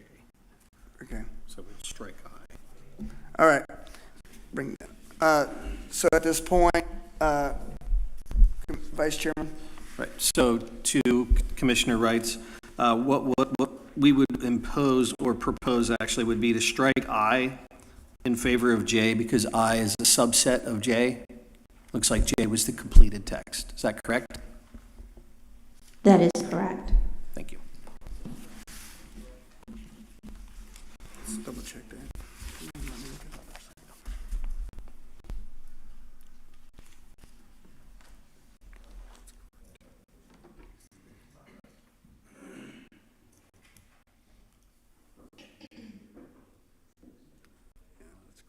Okay. So, again, it's a clerical and it's a redirect. I don't think we need a motion, or should we just go ahead and make the motion to strike I? Yeah, so do we have a motion to strike? I'll move. All right. I'll second. All right. So at this point, we're going to go ahead, and again, I'm going to call for a vote. Is there any other discussion on the motion? Discussion? All right. All those in favor, please say aye. Against? Red? Nay? All right. It's unanimous. All right. So aye is now struck. Ms. Hudworth. I'd like to make a motion to rediscuss the staggering of the election cycle. All right. So we have a motion to rediscuss the cycle of election. Do we have a second? All right. Commissioner Powers seconds. So at this point, is there any discussion on this matter? Ms. Hudworth. I think it would be prudent to consider, we've heard from the public, we've heard from the council, we've heard from pretty much everybody, that we need to reconsider to potentially changing it to a 331, and I think that may be a consideration. Okay. Ms. McDonald, do you have, okay. Mr. Powers. One of the suggestions from the public was to go to a 2-2 and then 2+1, meaning 2 council members 1 year, 2 council members the second, 2 council members plus the mayor. And the idea there, I don't want to speak for him, but I think the idea there to really smooth things out and have 4 members consistently on the council and just adding 2 each year. So that would be considered in addition to 331. Okay. All right. Is there any other discussion on the reconsideration? Any other discussion? Any other discussion? At this time, is there any motions that want to be made? I make a motion to change to 2-2-2+1. To say that again? So just like Mr. Powers said, where we do 2, and then 2 plus the mayor. Okay. Sorry. So 2, 2, 3. Yeah. All right. All right. Do we have a second? All right, Leslie is the second. All right, so we have a motion and a second on the cycle being 2, 2, 3. At this point, any discussion on this matter? How would you break it down?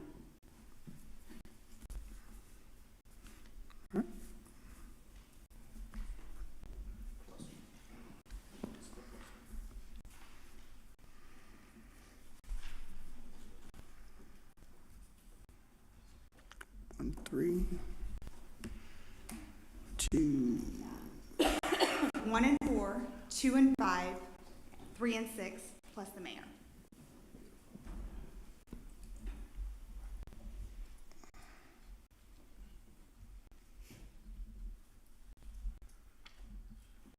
Okay. So, Chair Russo, we would also need to consider rewording another section if this passes because of the way place 6 was rolled in. Okay, just wanted to clarify that. Yeah, and again, I think we'd have the city attorney make sure, but yes, this would change that, and we would have to take those changes as in accordance to change our charter. And we'd have to also consider the boards, because we're trying to match the boards to the same election cycles, correct? They're on 3, they would be on 3 years cycle. It still would be fine. It still works within that cycle.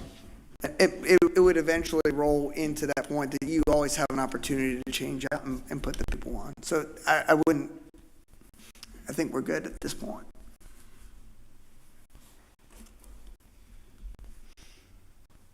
All right, any other discussion on this matter? Any other, Mr. Dean? Use the mic.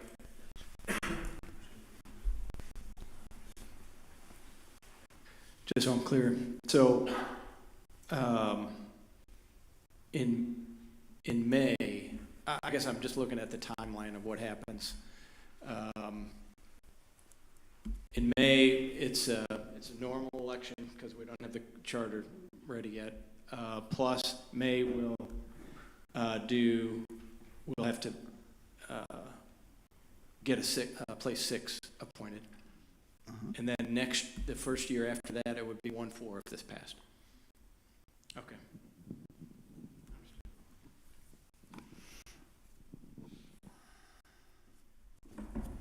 All right. Mr. Powers. Just for clarification, can you tell us your reasoning why you chose that order, so we all understand?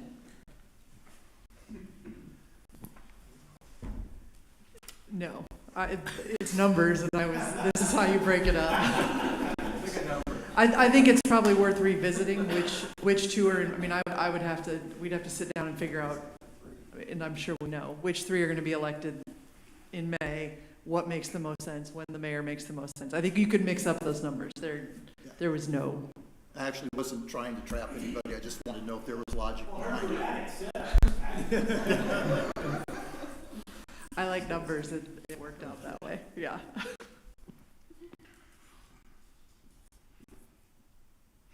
Any other discussion? Any other? I'm going to go one more. All right, Mr. Powers. Talking too much.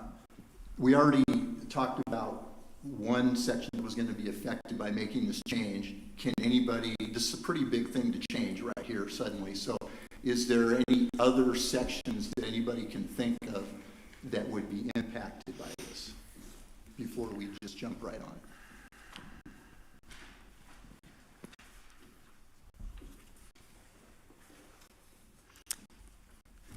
it? Indirectly, I think you're going to have you're still going to be able to resign to run. You still could have an impact. And again, it doesn't change, but again, know that with if we did it the 2 years, the 2 other off cycles can still resign to run in that cycle. I don't think it changes what we do, but I think I just want to bring that up to a point that still is a possibility. I don't think it impacts it, but yeah.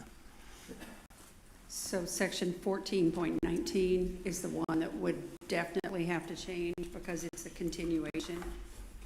And we've got it down to be the 246 and the 135, so we would need to Correct. change that 14.19 on page 42. So as we're looking at this, as we consider, please look at that as we time, please, as I know we want to be mindful, but we are wanting to make these changes tonight so that council can be prepared to move forward and that we're doing what's right. So we want to leave here today with everything done, but if we can't, we can have another meeting. And I want you to know that you're not being forced. So if we can't get through today, I want you to know that we can hold another special meeting. I want this process to be thoughtful. All right. So, any other discussion, Mr. Dean? So what are the places that are up for election? We approved 1, 3, and 5.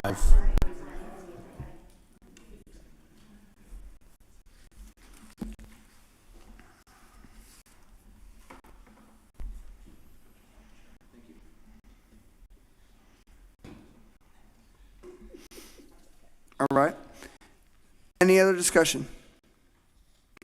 Any other discussion? Any other discussion? All right, I call for your vote.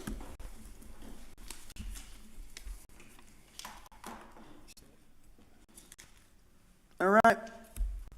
It passes unanimously, so there is a change. So at that point, I think it would be fair to say I want to thank everyone that spoke tonight, as obviously you see that the process does allow for changes in consideration. So thank you. All right, so now, Ms. Wright, I see that you already have it ready to go. So what would you like to do next? I don't know I don't know the exact language. Would like to propose a modification for chapter 9 based off public comments. Do we have to ask for a second first? I'd like to. Well, specifically, can you clarify a little bit more on chapter 9? What you want to? What is your change? I would like to add language regarding not being able to serve on more than one appointed board at the same time. Okay. All right. I have some proposed language, or do we have to do a second? No, I Okay. think, so here's what I would like to do at this point. Let's go ahead and I'll get a second on it, and then we'll go to another vote. So do we have a second on this issue? Roberta is the second. All right. So we do have a motion second. So now that we're in discussion on this issue. Okay, I just need clarification. Under planning and zoning on 9.1, it says, such appointees shall serve without compensation and may not hold an elective office of the state of Texas or any other political subdivision thereof during their terms. Political subdivision does not include the other boards in the city? So I thought in our discussion, that's why we put that in there. And I thought that was the intent. Okay, I just wanna make sure Mr. that Halla, I want to make sure, because I believe we did have that discussion from my time. And I believe that's why I think we did address that issue.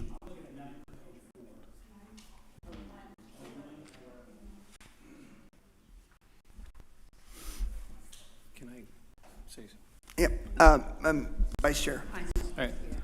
So just a quick statement for everybody. When we're talking, please use the microphone so people online can hear. That's the only reason.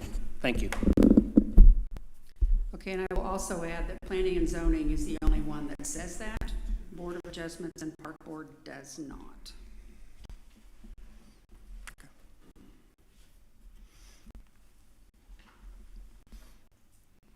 So I am going to defer to the city attorney on this to make sure we're concurrent.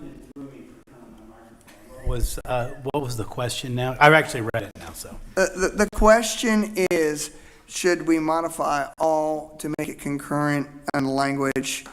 Since again, and also the clarification was on the public. Does political subdivision subdivision mean they can't serve on another board, or does that mean something different? Political subdivision would be like another city. another, a MUD, some state department. That's what they're talking about an actual subdivision of the state is what political subdivision is. So we would just need to add in that sentence, or serve on another board or commission of the city, and that gets it? I'm going to ask for recommendations from the city attorney. So if that's what everybody wants to do, first question is, do we have enough people where we can fill our boards and commissions if we don't let people serve on more than one? That's the first question. Okay. Then the suggestion, maybe under 9.04, scratch out the word other, put boards and commissions generally. Because I don't see that anywhere else. And then the last sentence of that is, let's see.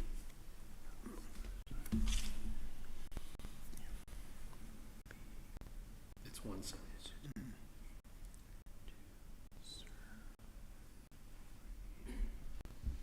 While he's writing that out, something that came to my mind was if you say boards or commissions, there's people on this commission that also serve on other boards.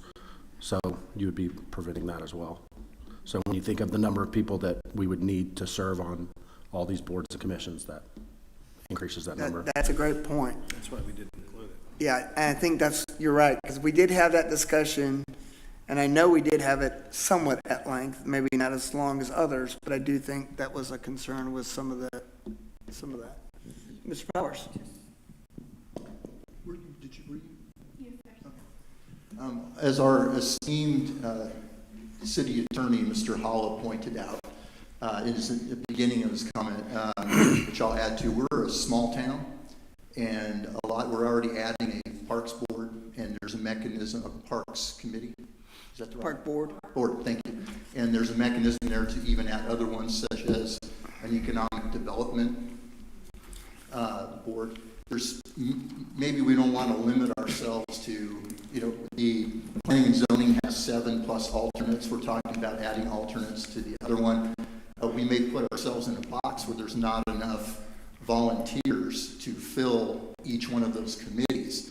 So I also understand what the danger is having somebody gaining too much power by being on these really powerful committees or boards, and having perhaps too much influence for too long a time. I think that's something we're concerned about. But then the other flip side of that is, are we going to get enough volunteers to fill these positions? So I'm not reaching any conclusion here, but I'm offering that as something for conversation. Exquisitely stated, Mr. Powers. What about some sort of happy medium, maybe not being permitted to serve on more than 2 of any boards or commissions? And again, I'm throwing that out there just as some point to balance. Again, as you so elegantly put, there's a balance and a danger on either side. So this is not, hey, the cliff is over here and we got good roadway over here. No, it's like, we're kind of got cliffs on either side. So maybe if you limit them to either to 2 boards or commissions, now, okay, well, if you need some money, but now we're not getting to, hey, I'm on this board, I'm on the park board, I'm on the P&Z, I'm also on the BOA, then you don't have somebody doing something like that and getting too much of the concern. Again, just a thought I'm throwing out to try and find something in the middle. Well, I guess the other one could be is that no one can serve, they can serve on the board, but they cannot serve a chair of a board or commission more than one. And that would also limit it. So they can be a part, but they can't be the lead voice on that. I mean, that's true, but now you're getting into a lot of detail. Do you want to micromanage that much in a chart? I'm not necessarily disagreeing with you, but, Again, I'm bringing it up because we're here and we're here to make the changes we need to make. So if we're going to do it, what do you want? And again, we're listening to the comments and we're trying to address the public concerns today, and we're doing it on fly. So, I mean, we're making good time, ladies and gentlemen. And Councilmember Brewer has already said he is ready, willing, and able, and humble enough if we want to come back for another meeting to do it. So, yeah. Is your mic still on? The only issue I would have with saying they couldn't serve as chair is each group selects their own chair, Right. and that's tying their hands. Yep, I know, and that's why we're bringing up the discussion. I really like the idea of no more than two. I think getting into placement of who's going to be chairs, vice chairs is getting a little bit too in the weeds, to be quite honest. I had kind of drafted very quickly something along the lines of individuals placed in applicable appointed positions to serve on city designated boards and or commissions will be limited to no more than two such appointments at any one time.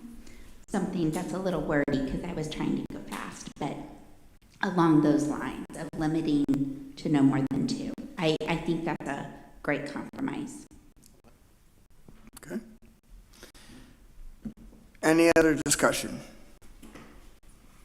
Any other discussion? Mr. Dean? I'll just add, because I don't want it to fall through the cracks. What?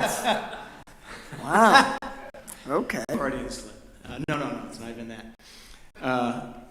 That we do need to add alternates in the, whoever's going to word this motion for, I don't think it is in planning and zoning. I think someone said it was. I don't think it is. And if they want it also in the park and board of adjustments too. Yeah. Has it in there? Okay. All right. So that's my only thought. Yeah, I think the other committees didn't have it. I think the Board of Adjustments, I think the language across the board and even in general cities does specifically outline that for Board of Adjustments, if I'm not mistaken. Yeah, they're pretty well laid out in 211-008. And Board of Adjustments, don't forget, are a bit different than any other boards and commissions because they are in essence quasi-judicial. There is no appeal from the BOA, none. Well, what do you do if something happens? Well, you have to go file a lawsuit in a district court of competent jurisdiction. And I like how it says a court of competent jurisdiction, not that the judge has to be competent, so that's good. But that's what you have to do with the BOA. Yeah, so yes. they are, keep in mind, they are a little bit different. And that's why I think with if you look at other cities, they don't have the alternates. It's that board. That it's, again, the Board of Adjustments is different. Right. And they are not the same. Our Board of Adjustments has 3 alternates. I understand. It's planning and zoning that we don't have in the charter for alternate. That's what I'm saying, though, the Board of Adjustments, that's a provisional issue for Board of Adjustments. That is the issue. And planning and zoning doesn't. And if you look at most cities, they do not have alternates in their charter for that. And if you look through it. So. Does that make it right? I'm just saying. Does that make it right? Again, I don't know that. I don't feel comfortable answering. Mr. London. So my question is, are we going to make a blanket requirement across all boards and commissions to have alternates, or only on specific ones? Because as we grow, there will be additional boards and commissions and things that'll come into play, and that's going to be, to Commissioner Powers' point, as well as Commissioner Heldreth, not every area, not everybody's going to have enough people to do this, so we may have a limited number of people on a board or commission and not enough to fill alternates. So, I mean, I get it, we're going to have a maximum of 2, boards and commissions, but eventually we're going to run out of volunteers. And actually, too, Mr. London made me think of something, so thank you for that. But you have a situation, too, where just like we talked about, as I believe it was Ms. Wright, who amazingly stated that the document is meant to be something that evolves over time. This may be a situation where it's a little bit easier to not have some details in there and then decide, oh, you know what, all right, it's been 2 years, 3 years, whatever, we can amend it, let's put that in there, to instead be stuck with something that you can't change for 2 or 3 years. Just a thought there. So is there any other discussion? Any other discussion? Any other discussion? All right, at this point, does anyone have a motion to directly make any changes at this time? Did you want to, me to offer the language for a particular motion? Or I didn't know, Ms. Wright, I will defer to your legal expertise if you had, okay. Well, let's see if we get a motion. Okay. And if we get a Well, that's motion, what I'm then saying. I didn't know if you wanted we'll the go through motion for that. All right. Do we have a motion to be made at this point upon this discussion? I understand if there's no motion, then the discussion, we're done, we considered it, and we're moving on. All right. I'm going to go one more time. Is there a motion?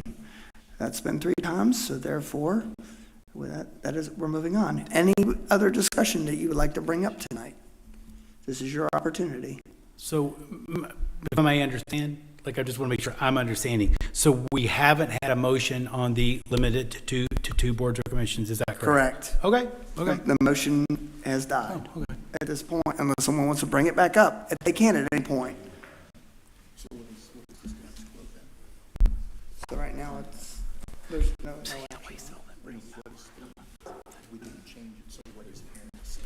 stay as there will be no additional language. So can you use the mic just to make sure of the question? I don't mind, but I want to make sure I address it publicly. Yeah, since we're not making, there's not going to be a motion, therefore there's going to be no vote on the change. What is the language then? The language as is currently written. So it is as currently written. There will be no change. And what is that language? That's what I was. It's attached in 904, and we're not, yeah. Correct. Yeah, I wanted that to be understood by anybody listening, that there's going to be no limitation currently on how many boards you can serve on. Is that correct? That is the way it looks like at this time. Thank you. All right, Ms. Tibbins. I would like to make a motion to section 901 to add 2 alternates to planning and zoning, giving them a total of 9 members. Okay. We have a motion and we have a second by Troy Wright. Any discussion?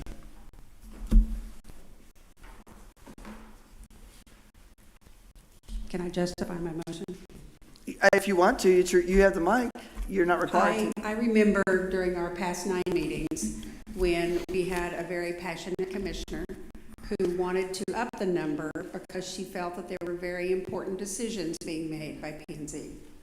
So 7 is great.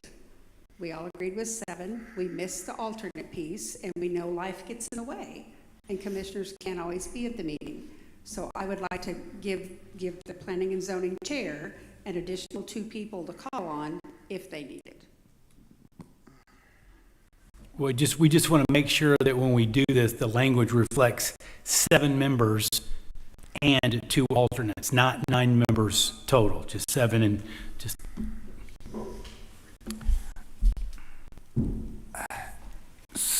So we have the potential of a new board, the park board, and I think there are some other boards that could be created down the road.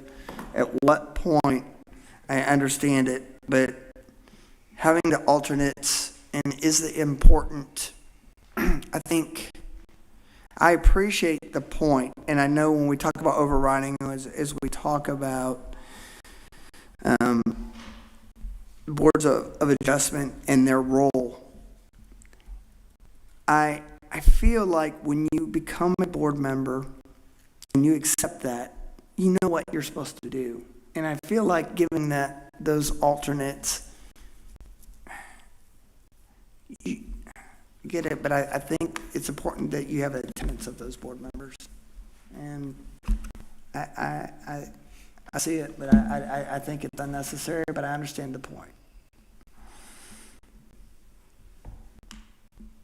So.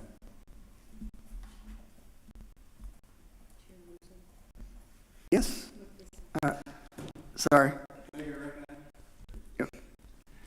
As an alternate on the P&Z Commission, it's a great learning experience for me, and it has been a great learning experience. And life does happen. There are times when a special request was made for a meeting, and we needed alternates to make sure that we had a quorum. So I cannot. It's just been a great experience as an alternate. You get a chance to learn what P&Z is all about. So I would definitely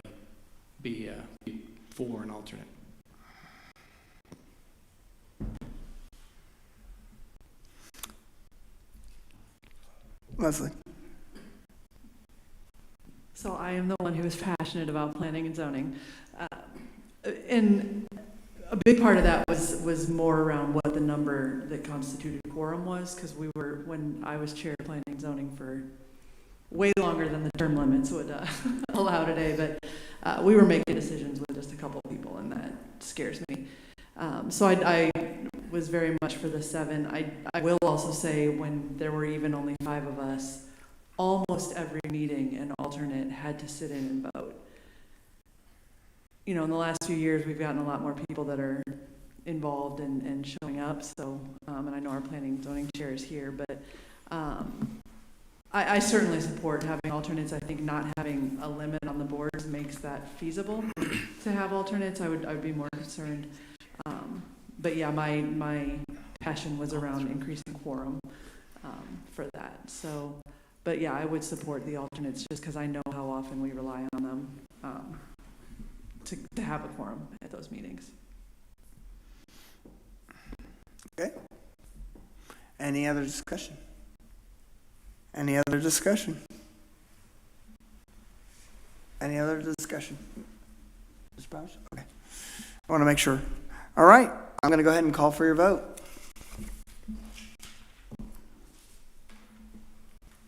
All right. Passes with one no. So, all right. Any other discussion?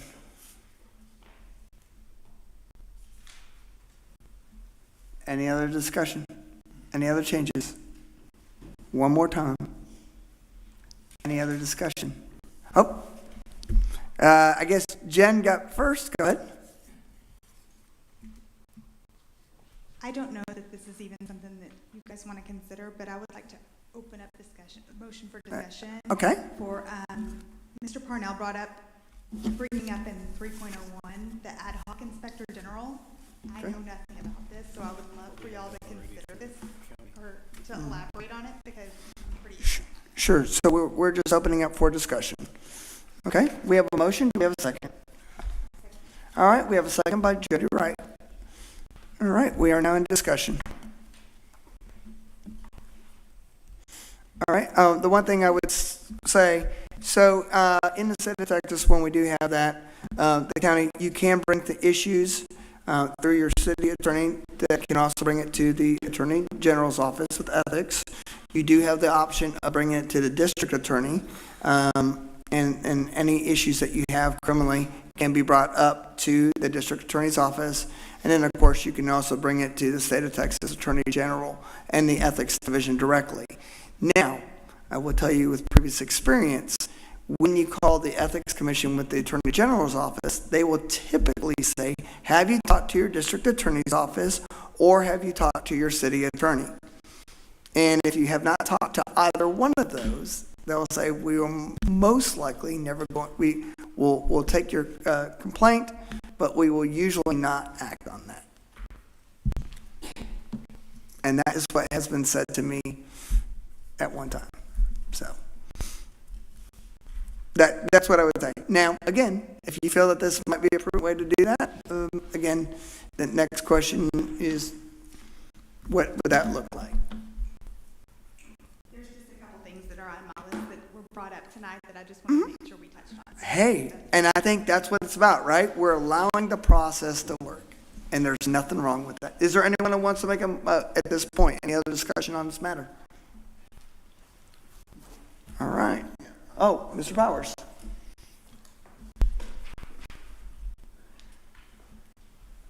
Do you or does anybody happen to remember the exact circumstance or set of circumstances that was brought up that would apply to? What situation we would find ourselves in where that would be necessary to have an outside investigator, for lack of a better term?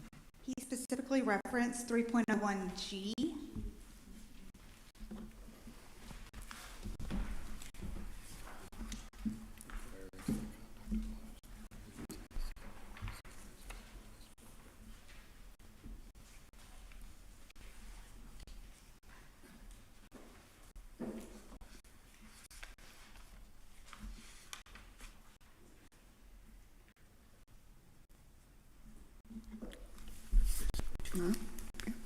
And at this point, any other, and I gave a little bit of time for you to review, so that's why I haven't said anything.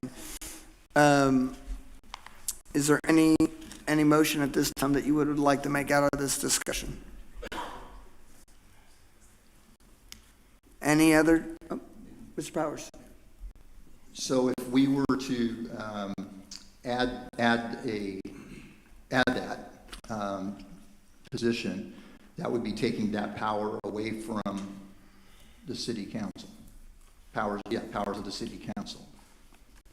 They would no longer be able to look into those things, but rather this investigator would do that. Do I understand that correctly? I don't think that's correct. I think the intent was to add an additional power that there could be by request that they could appoint a inspector, or that the council could appoint someone to be that. That's the way that I think the discussion, if I'm correct, Mr. Yeah. They appoint, they decide. Yes. Bring someone ad hoc, bring them in, get rid of them. But the idea is if you have a high level person that's under investigation, you're going to need someone outside. That's exactly. Yeah. So in other words, they would appoint someone in that matter to do that, and it'd be an appointment. So they would have to determine that compensation at that time. So that I'm glad I was listening then. Yeah. All right. So I think also too, that is the ability that the council has in itself to basically regulate itself. I've had situations where councils have called in outside individuals to come do investigations on certain things. So I don't think anything that happens in the charter could, my opinion, I don't think a judge would ever hold it valid if a charter said they couldn't regulate themselves, and I don't think it needs to be in the charter to say that they can regulate themselves. And I think that could also be under advice, also under special counsel, correct? Oh, absolutely. They can do that now. And Right. That's what I'm saying. They could do that right. under the provision of special counsel.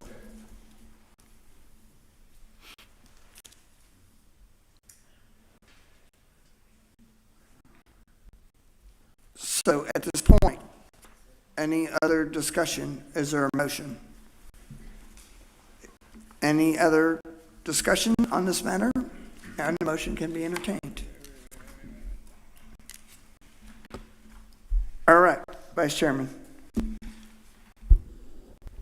Isn't this covered through the duties of the city attorney? And then from the city attorney's perspective, if outside counsel were required due to whatever legal implications there were, they would make that advice to the city, and then from there, That's why I was looking through on section 7.03.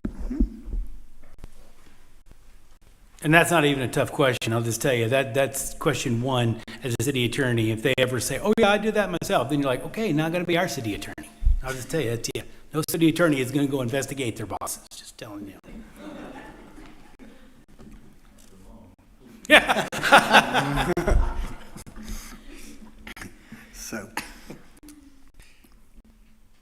all right. One final time here. I'm going to say, is there any other motions to consider on this, or any change? Discussion? All right. Moving on. Any other discussion? Leslie? Maybe this is a question before I make a motion for discussion, but do we not need to revisit 1419? 1419. So that we don't have to come back. We have a motion to revisit 1419. Do we have a second? We have a second by Jody Wright. All right, we're now into discussion. So I've been sitting over here trying to figure out a way to make the math work, and it doesn't.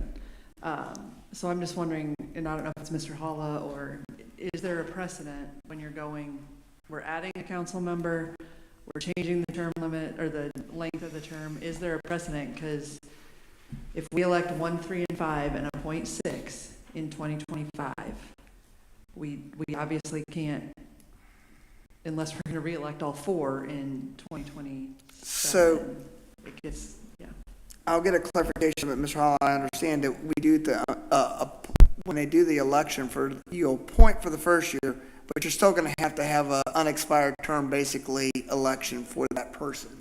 So they could still basically what would happen, correct me if I'm wrong, Mr. Hall, but, so I'll give you the scenario. So this happens, 6 would then come up, they get appointed. They would still have to run for that seat within that period on that appointment. Then when that term comes up for election, they need to run for it again. So it would be no different than, like, say, Councilman Day, who is appointed and then had to run for that seat the next year. That is the same issue. So that would be the example of what would happen. So council places 1, 3, and 5 that are running this year are only being elected to 2-year terms. Because Correct. So obviously 2 years from now, if we're doing 2, 2, and 3, 2 years from now, we can have 2 of them on the ballot as a regular election. But what about that third? That would be extended. I mean, we're in this weird. That is correct, and I believe under this provision, correct me if I'm wrong, any modification of that person that was elected would get extended to that level. Is that correct, Mr. Hollow? I'm confused at this point. All right, so it is my belief and understanding in the process, and again, I'll allow, but I believe that anytime you extend, that it automatically extends it if in the provision, we can quantify that would be what happens, that all terms would be extended to make it right. Correct, Mr. Hollow? There's some way it's going to all end up even. I'm not, so, oh man, I'm so confused right now. That's why I went to law school. I don't do math. So, yes, what you said, like right now, even if like Mr. Day was appointed to an unexpired term, so he serves until May. He's actually running, I think it is anyway, but hypothetically say he was. So a person who's appointed to finish less than a year to finish the unexpired term has to run in that very next election for that 1-year unexpired term. Once that year goes on, if they still want that same seat for 2 years, they have to run again. So they've had 2 elections, had to run twice in 2 straight elections. So if you're asking if that's the way I believe that it would work here, if I'm understanding right. Okay, so, and it makes sense on paper that I've got here. So in theory, in 2026, we would have spots 2, 4, and the mayor, because their terms would have been up anyway in 2026. And now you're saying we'd also have to have a special election in 2026 for the appointed place 6. And then in 2027, 1, 3, and 5 would be up. So we'd have a regular election for 2 of them and a special election for the 3rd. It's going to take 2 or 3 elections to get it all right. It'll take 2 or 3 elections to get everything right on track. Yes. Yeah. And it becomes even more confusing because it technically won't go into effect until the following for the next people. So do I have to make a motion that describes all that? You do, or you can ask for specified language by the city attorney. Oh, I think we'd rather go than this right on that one. That's going to be a tough one. Just a quick point of information, though. So if the charter passes, does that not eliminate the 2-year term statute? So they're eliminated at that point, and so those are now open spots by virtue of their passage. Right. What we're saying is if you're elected for a 2-year term in May, while it will become 3, it won't become 3 years till the next year. So you'll still have to run to keep everything on cycle in 2 years. So what I guess the question is, if they get elected to 2-year terms, and then the new charter goes in, and it says, we're doing 3-year terms, and you weren't elected to a 3-year term, you're elected to a 2-year term. Right. So now you have to run in a year. Right. So I just want to make sure that point of information is what you guys have. Okay. It's going to take 2 or 3 cycles. It's going to be messy for a little bit, but Exactly. it'll clean up pretty quick, right?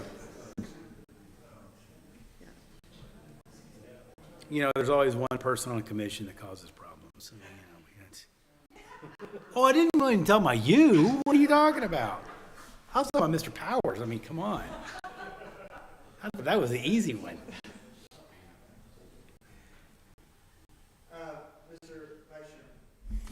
So to this, and this is in section 1419, it's in bold at the end of it, the last three sentences. Council seat place 6 will be appointed upon approval of the charter. 3-year terms will commence in regular elections for council places 2, 4, and 6, and the mayor's seat in 2026. 3-year terms for council places 1, 3, and 5 will commence in 2027. Does that make sense? Yeah. Okay. Yeah. So it means when you're elected in 2025, you're running for a 3-year term in 2027 if you run again. Yeah. Right. This was going off of the 3-year terms. But if we're changing it to 2-year terms, or no, 2, I'm sorry, not yet, 3-year terms, but two at a time. So we have to figure out how that numerical sequence is going to work on those.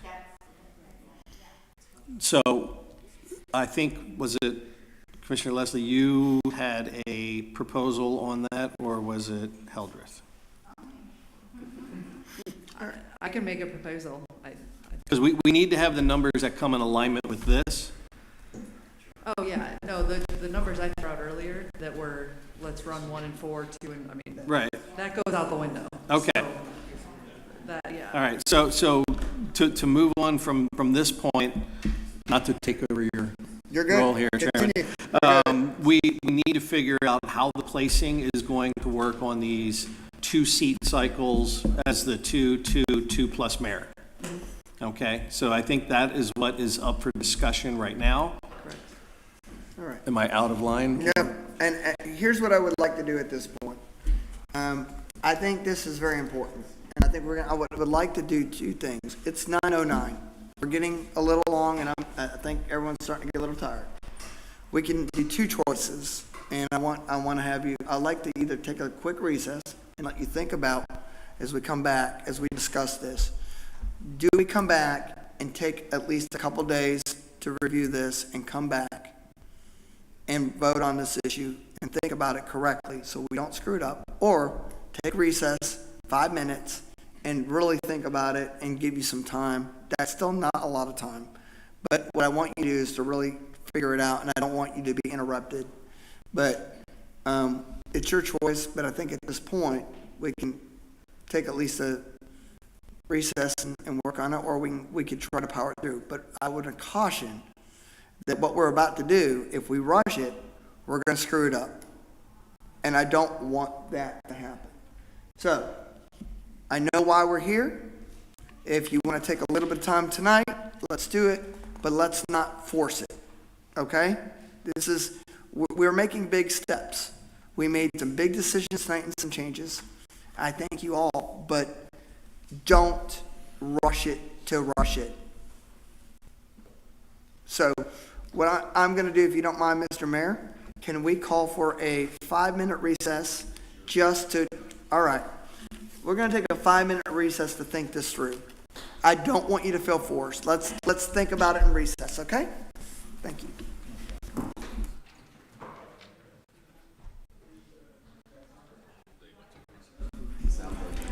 Time now is 9:12. We will come back at 9:17.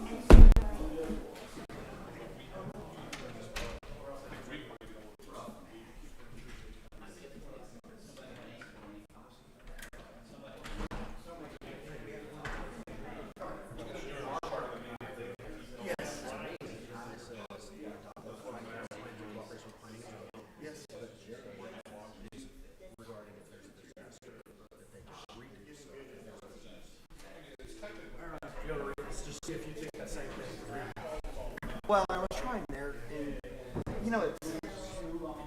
So, because I was just talking about carrying out the plans in collaboration with them, whereas Jay brings in the disaster, and we're missing some words here. I think it should be a whole, like, if affected by disaster or something like that. I think there's a couple words missing. And I think this is also, I think the reason why I was modifying and then modifying carry out was it was on the carry out.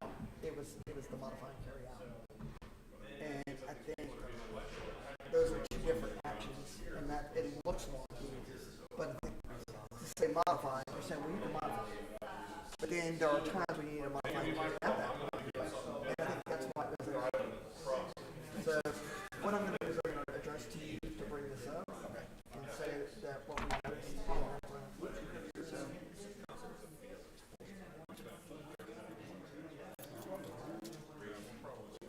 So basically what this does, the advantage of the 3-1-3 is that it just seamless, right? It means a seamless. That was what I was shooting for.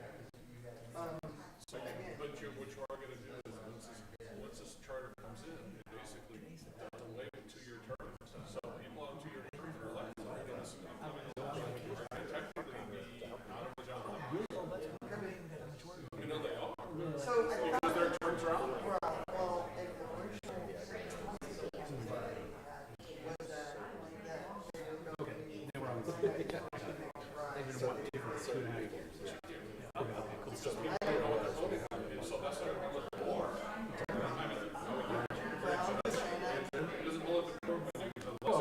and the original was that they were on the Okay, just it doesn't work that well. If you modify it so that that's the extension. So that's going to modify it. Because clear in that 2 year you're explaining why it's no, I'm glad you did.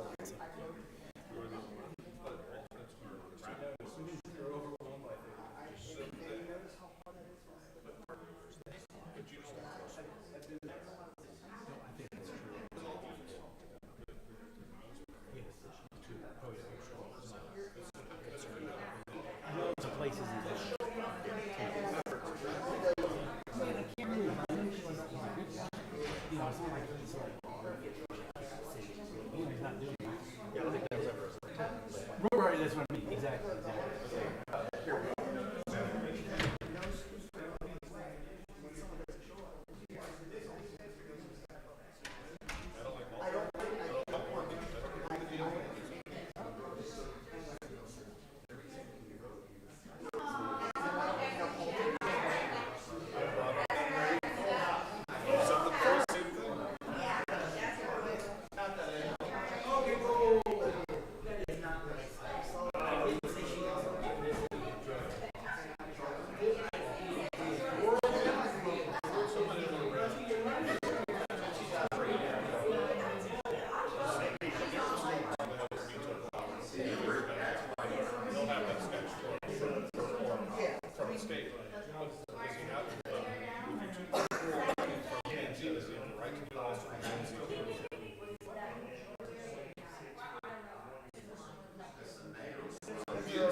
So here's what I'm going to tell you.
Judge Russo.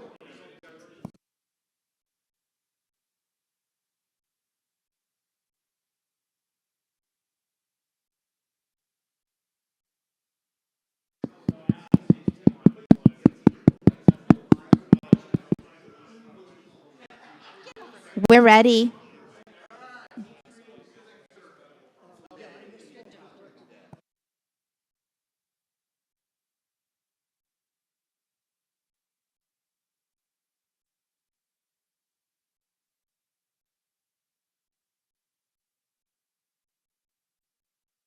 Call this meeting back out of recess.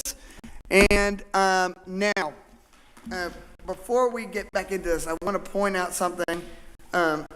We did notice a little error on our removal of I, and we might want to reconsider that real quick.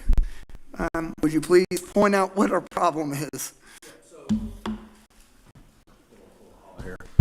So I states that we are adopting, modifying, and carry out plans in cooperation with Planning and Zoning Commission. If you look at J, which is all that's left in the charter as of right now, it's referencing what happens if there's a disaster, but not the everyday process. So, and there's a couple words missing at the end of that one. I believe it should say something to the effect of which may have in a part or in whole been affected by disaster or something to that nature. Okay. I'm going to interject something real quick. Since the time is 9:22, there's nothing left for council. I'm going to adjourn the city council from the meeting. The commission can remain at 9:22. City council will adjourn. Okay.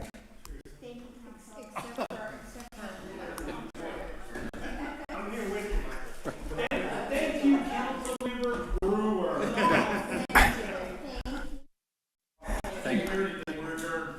Do we have an appointment of an alternate city attorney?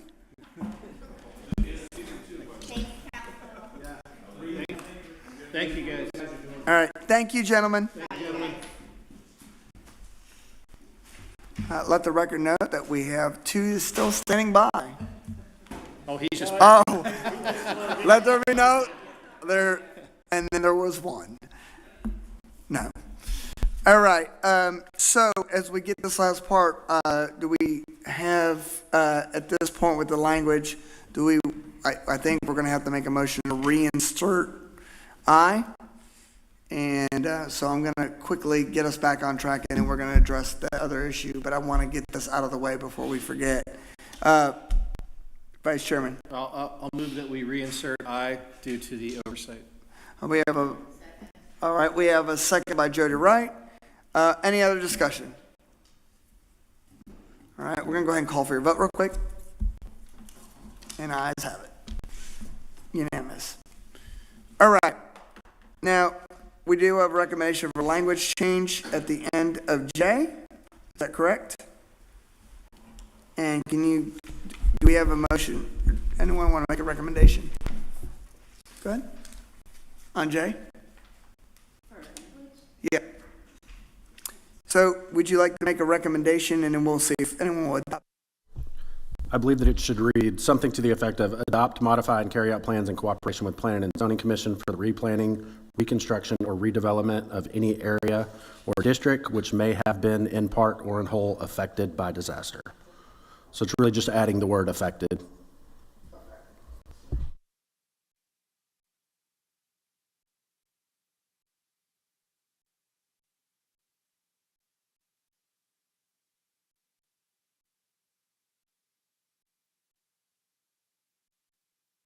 Recommended.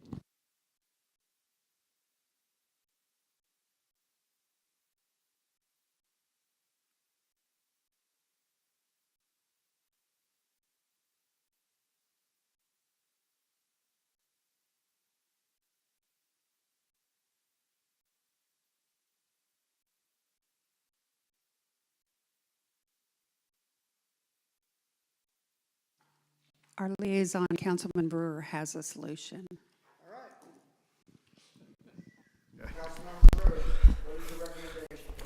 All right, so I have to look at things and, write it down and kind of spread it out. So for that transitional paragraph, So the way I was looking at it, in 2025, we're going to have the regular elections of 1, 3, and 5. Those will be for 2-year terms, right?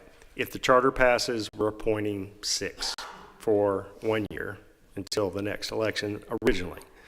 What I'm proposing is that in 2026, we'll have elections for position 2, 4, and the mayor, and those will be for 3-year.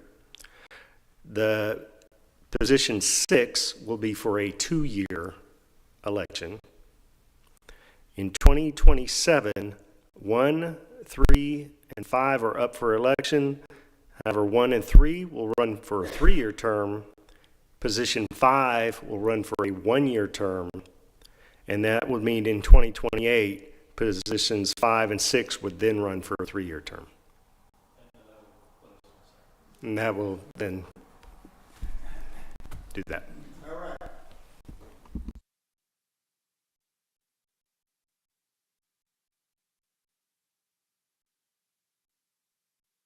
That position got picked to dive on a grenade. Is this matter? So I'm going to say the matter, that can't be considered, that would be out of order. Yeah. So I'm going to rule that out of order. Okay. May I just comment in general, not specific to that, but the person that's running in position 5, when their term comes up for the 1, if they're doing a good job, they'll be reelected. And that would essentially mean a 3-year term for them, for at least for them. So with that 1 year, anyway.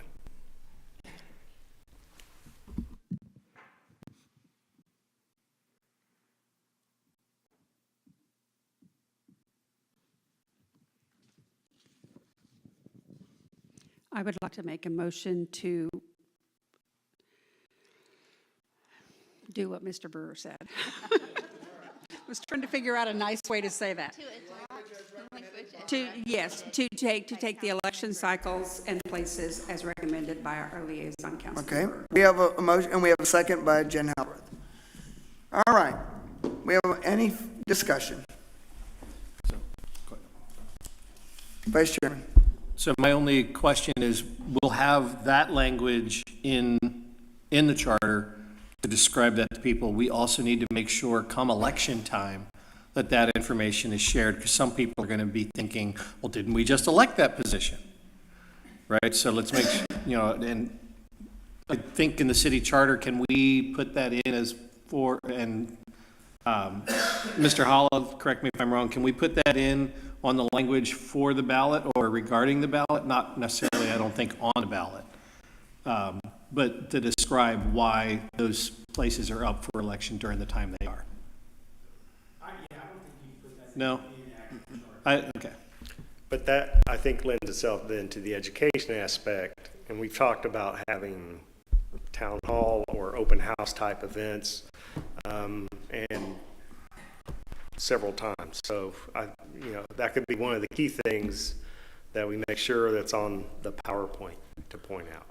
When I think as staff, we put this on social media, on our website, and make sure that people are aware as election time's coming, and we help get that word out that way as well. And the key word is transitional. This is a transitional process to get to the end. So. And it's kind of explained in the first verbiage in 1419 about the continuation and the appointing. So I think we can get. So, and the other thing I would point out is we have these situations where an unexpired term comes up, and that has the same thing. And I go, didn't I just vote for that? Well, yes, but it's now available. That person stepped down, and that's the job of that person running for it to explain that, I think. There can be some confusion, but I do believe it's the job of the person that's running for that seat to communicate that and understand that. So I know it's not perfect, but it's the intent to get us where we need to go on the road. I'm good. All right? It's kind of like using Waze. Can you just go back over what we're saying? All right. So with that, if you would be so kind, Councilman Brewer, will you please reiterate the suggestion? I'm trying to see if I can word it as to how we got it in here. So it'd be, if you look where we have it highlighted, so council seat place 6 will be appointed upon approval of the charter. 3-year terms will commence in regular elections for council places 2, 4, and the mayor seat in 2026. Place 6 will run for a 2-year seat in 2026. 3-year terms for council places 1 and 3 will commence in 2027. Council seat or council place 5 will be for a 1-year election in 2027 and will go to a 3-year term in 2028. Okay. All right. Any other discussion? All right. All right. Any other discussion? Any other discussion? I call for your vote. Motion passes unanimously. Any other discussion? Any other discussion? Leslie? Do we need a motion to rewords, what was it, section 3, paragraph B, to say that positions 2, 4, and the mayor will run together, then 1, 3, then 5, 6.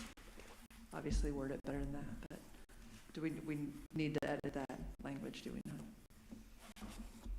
I think that would be just part of the natural, I mean, because you all voted to have the 2, 2, 3, or, however, yeah. that will, and that would trigger a change in the language anyway. Okay. So, all right. In my opinion, I'm just the liaison. Yeah, I believe that's correct, though. It's getting to 9:30, and this is longer than we normally go, but we're doing a great job with everything that's happened. So, all right. Any other discussion? Any other discussion?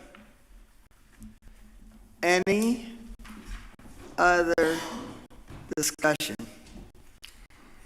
That concludes number 11. Number 12, discussion of the next steps of the Home Rule Charter Commission. So now, the next step would be, we would now present, since we are complete. Our work is complete at this time. The question is, there's nothing else that I'm going to allow and more on a discussion. Is there any reason for us to have another meeting? And I want to have that discussion because I don't want you to feel that you were forced tonight. But does anyone else want another meeting? Anyone else want another meeting? Anyone else want another meeting? Okay, that discussion is closed. So the next step would be at City Council, January 28th. It will now go to vote by the City Council to decide whether or not it goes to election. Who is going to make all of the updates to the document that we did tonight? So, Councilman Brewer, are we going to have the city secretary adjust status, or do you want me, or how does? However you want to do it. I mean, I can put it together, send it to you to look at. Okay. Send it to everybody to make sure we're good. All right. But it's going to be, I'm going to try to get it out tomorrow to y'all, because tomorrow actually technically we put out the agenda officially for Tuesday, but I think we're good. I think we'll be good because it's just a presentation of the document. So, Mr. Hollow. The agenda is actually already posted outside, although it's not posted online because our city secretary was at a training today and tomorrow. She posted it outside yesterday.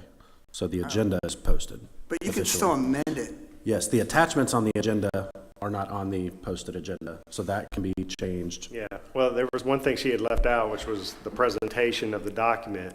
And so she sent it to me this morning with the change on there to say presentation by the commission of the final document. We need to make sure we get that out tomorrow out there since she's not going to be here, if that's a change. So that would be my next. She'll be back tomorrow. She's coming in tomorrow. Yes, Yeah. but So she can change that out there tomorrow, yeah. So my question, and this is what I want to ask the commission. If we catch something that's wrong, do we want to try to put before the meeting of the city council members, a special meeting previously before to address any change that we might have? Right before. Well, it's not going to come up until February the 11th, I think, is when we've got to pass the ordinance. So could we, well, I guess the question was, we were going to vote on it. Okay, so February 11th was the drop dead date to get it done. The effort was to put it on the 28th Correct. agenda. So what I'm trying to say is, if we've got an issue that we've screwed something up, do we put a special meeting, and I didn't realize that was going to happen, but I think if we just have a meeting, or we could do, can we get the city secretary to hold a meeting as separate before that same day, as a separate agenda item for the Charter Commission? And that would suffice it. Yeah, that's a short time to get notice. It's a short time, but I'm saying that. If you want to, you can go ahead and set a meeting for next Wednesday. Just set it right now. If you don't need it, you don't need it. If you've got it, you've got it. That's what I would suggest. Correct. And I'm saying we set it for that reason. Okay. I wouldn't set it on the same night as the council. No. The next night, Wednesday. And if we have to make a redraw, then we know we can approach it. That's right. Everything that we've done tonight, the changes that have been made, what do you see could possibly blow up? The language that we got it wrong, and it wasn't correct, and we made all the changes, and then we just realized that what we were submitting isn't the language we agreed on, because I think that's really what we're talking about, is making sure we got it right. May I suggest this? Because we've done it before when it was me, you, and Ms. Stevens to look over one section, and we were kind of going over, checking over grammars and all that. Maybe you appoint a mini subcommittee to do that. What we can do, and I think that's a great idea. So if everyone's okay with it, why don't we create a subcommittee? And I actually think that we can do one more extra eye on this. I would like, again, Bev, would you like to serve again? Is that going to? I would suggest 3 people. That's what I was going to say, 3 people on this one. Okay. I would like to first recommend John Powers. What an engineer type person. I do. And then I am going to say, Ms. Wright, would you be available, or are you busy? All right. Ms. Wright, and then I will take, and then I can be that third, but if you want, I can also appoint someone else. Is there anyone that really wants to do it? Anyone want to do it? What date? All right, so then I will be the third person. So it would be Ms. Wright, Mr. Powers, and myself. And if there's anyone that really wants it, we'll figure it out. I want you to have that. If you want to be that, it's not admitting anybody. It's really. Councilman Brewer said he's going to send it out to everybody. So Right. everybody wants to look at it. If they see something, absolutely notify one of them. Yeah, we're going to be the eyes on it. For sure. All right? So that is a subcommittee at this time, just to make sure it's just a transition committee on this. So with that being said, the next step after that was then, once we get that, call the vote, we will then have an additional date, which we will do 2 public hearings, I believe, or not public hearings, there'll be town halls Yeah. to address scared the me issue. when you said public hearings. I know, sorry. Okay. I stood, it's 9:40, I know I made the boo-boo, okay? Yeah, so, yeah, And the town halls or open houses, I think you've used that term before. And we'll put them out there, and it doesn't mean everybody in the commission has to be there, but, you know, a few of y'all, because after Tuesday, technically, you're done with your job, right? But unofficially, you're not done with your job, okay? So there'll be several opportunities for the public to come in, ask questions. We'll try to explain why the provision was what it was. I think tonight you got an idea of why some things were voted the way they did, or at least what the thinking was. So I think that will continue after the final document's already been submitted to council. Because again, we were on a timeline with all that. Right. So. In my opinion, you do what you want. All right. So, is any other, I want to make sure that it's clear. Does everyone understand what's going to happen in our next steps? It's important. With that, I want to take one privilege and say to each of you, it has been a true pleasure and joy to work with each of you in the work that we did today, regardless of how it is. And I want to point one other thing out, and I'm going to give the mayor a hard time on this as well. We made this look united as a whole group with council in each one. And I hope this shows that a large group can get along and get through a process without any real major fight, but we came to solutions. So I'm proud of each of you being, the way we handled it was excellent. And I want to say, anytime you guys want to serve together, I'm excited. So thank you all, and see you soon. So that closes number 12. And is there an eager beaver to adjourn this? All right. Hold on 1 second. All those in favor say aye. Aye. Opposed? Very good. 2 nays. Thank you. This meeting is now adjourned at 9:42.